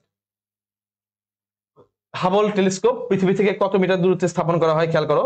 হাবলের টেলিস্কোপ, হাবলুর যে টেলিস্কোপটা আছে, এই হাবলুর টেলিস্কোপ পৃথিবী থেকে মনে রাখবা 600 কিলোমিটার উচ্চতায় স্থাপন করা হয় কৃত্রিম উপগ্রহ 1990 সালে। হাবল স্পেস টেলিস্কোপ পৃথিবী থেকে কত উচ্চতায়? 600 কিলোমিটার উচ্চতায়। আসতে পারে এমসিকিউ। পৃথিবী থেকে 600 কিলোমিটার উচ্চতায় স্থাপন করা হয়। একটা ম্যাথ আছে, ম্যাথটা একটু দেখো। ম্যাথ আছে, একটা নক্ষত্রের ভর বলছে 4m0। অনেক কিছু লেখা আছে, বুঝছো? এত কিছু দরকার নেই, মনে রাখবা এক ম্যাথ করার জন্য, এই অধ্যায়ের ম্যাথ করার জন্য ট্রিক্স হলো m0 এর মান হচ্ছে 3, এটা মনে রাখবা। m0 = 3, তাহলে তোমার এই অধ্যায়ের ম্যাথ সব মিলে যাবে ইনশাল্লাহ। এই অধ্যায়ে ম্যাথ করার টেকনিক হচ্ছে m0 = 3। তাহলে একটা নক্ষত্রের ভর বলছে 4m0, তোমার বাকি অঙ্ক তাকানোর দরকার নাই। স্পর্শশীল ব্যাসার্ধ কত হবে বাকি মানটা তোমার দেখার দরকার নাই। আমার প্রশ্নে বলে দিচ্ছে 4m0, তাহলে m0 এর মান যদি 3 হয়, তাহলে 4 × 3, 3 × 4 = 12 কিলোমিটার। ব্যাসার্ধ কত হবে? 12 কিলোমিটার। দেখো 11.8 কিলোমিটার, মানে কি 12 কিলোমিটার, বুঝছো? এই যে দেখো 11.8 কিলোমিটার। তুমি বলতে পারো ভাইয়া অপশনে যদি এমন থাকে 11.8, 11.9, 12.2, না এমনি থাকবে না, কারণ যেহেতু ক্যালকুলেটর নাই, থাকবে 11.8, এবং 9.8 বা 118 বা 1.18 হয়ে থাকবে, বুঝছো? তুমি ইনশাল্লাহ বুঝে গেছো 12 কাছাকাছি যে মানটা, সেটা হচ্ছে তোমার উত্তর। এক m0 এর মান কত বললাম? 3। লাস্ট আমাদের আরেকটা পেজ মনে আছে, এটা মোটামুটি দেখো আমি ছবি তুলে দিয়ে দিছি, তো ইনশাল্লাহ তোমরা দেখতে পারো চাইলে, পরে ফেলছি যদিও আমি, মোটামুটি শেষ। আরেকটা ম্যাথ যদি তুমি পাও, এই যে ক্লাস নোটের মধ্যে এখানে এই যে লেখা আছে কিন্তু, মহাবিস্ফোরণের পালসার থিওরি, 1 সেকেন্ড পরে এটা হয়েছে, 2 সেকেন্ড পরে এটা হয়েছে, 3 মিনিট পরে এটা হয়েছে, আস্তে আস্তে তোমার যে 75% থেকে 15%, 55% হয়েছে, 7 লক্ষ বছর পর কি হয়েছে, 10 লক্ষ বছর পর কি হয়েছে, সিরিয়ালটা দেওয়া আছে। Big bang theory, big trans theory, Pulsar theory আমি তোমাকে ক্লাসে পড়াই দিছি, তো এই অংশটা তুমি পাবা না ছবিতে। মোটামুটি এই হচ্ছে আমাদের পড়াশোনা। আলহামদুলিল্লাহ আমাদের অধ্যায় শেষ, বুঝছেন? আমাদের অধ্যায় আলহামদুলিল্লাহ শেষ। আশা করি সবাই খুব ভালো বুঝতে পারছেন। আই হোপ ইনশাল্লাহ বাসায় একটু কষ্ট করে দেখলে খুব ইজি হবে, বিশ্বাস করো, খুব ইজি হবে ইনশাল্লাহ। সুন্দর করে একটু বাসায় পড়বা। আমি তো মোটামুটি গ্রস তোমাকে বুঝাই দিলাম, সেই অধ্যায়টা থাকবে। যেহেতু শর্টের বাইরের অধ্যায় আমরা একাধিক অধ্যায় ইনশাল্লাহ পড়াচ্ছি না, কারণ তোমাদের শর্টের বাইরের অধ্যায় একাধিক অধ্যায় দিব না, যেহেতু আমাদের we have time right now. ইনশাল্লাহ সুন্দর মতো শেষ করে ফেলো, ঠিক আছে? তো সবাই ইনশাল্লাহ ভালো থাকবেন, সুস্থ থাকবেন, আবার ইনশাল্লাহ দেখা হবে।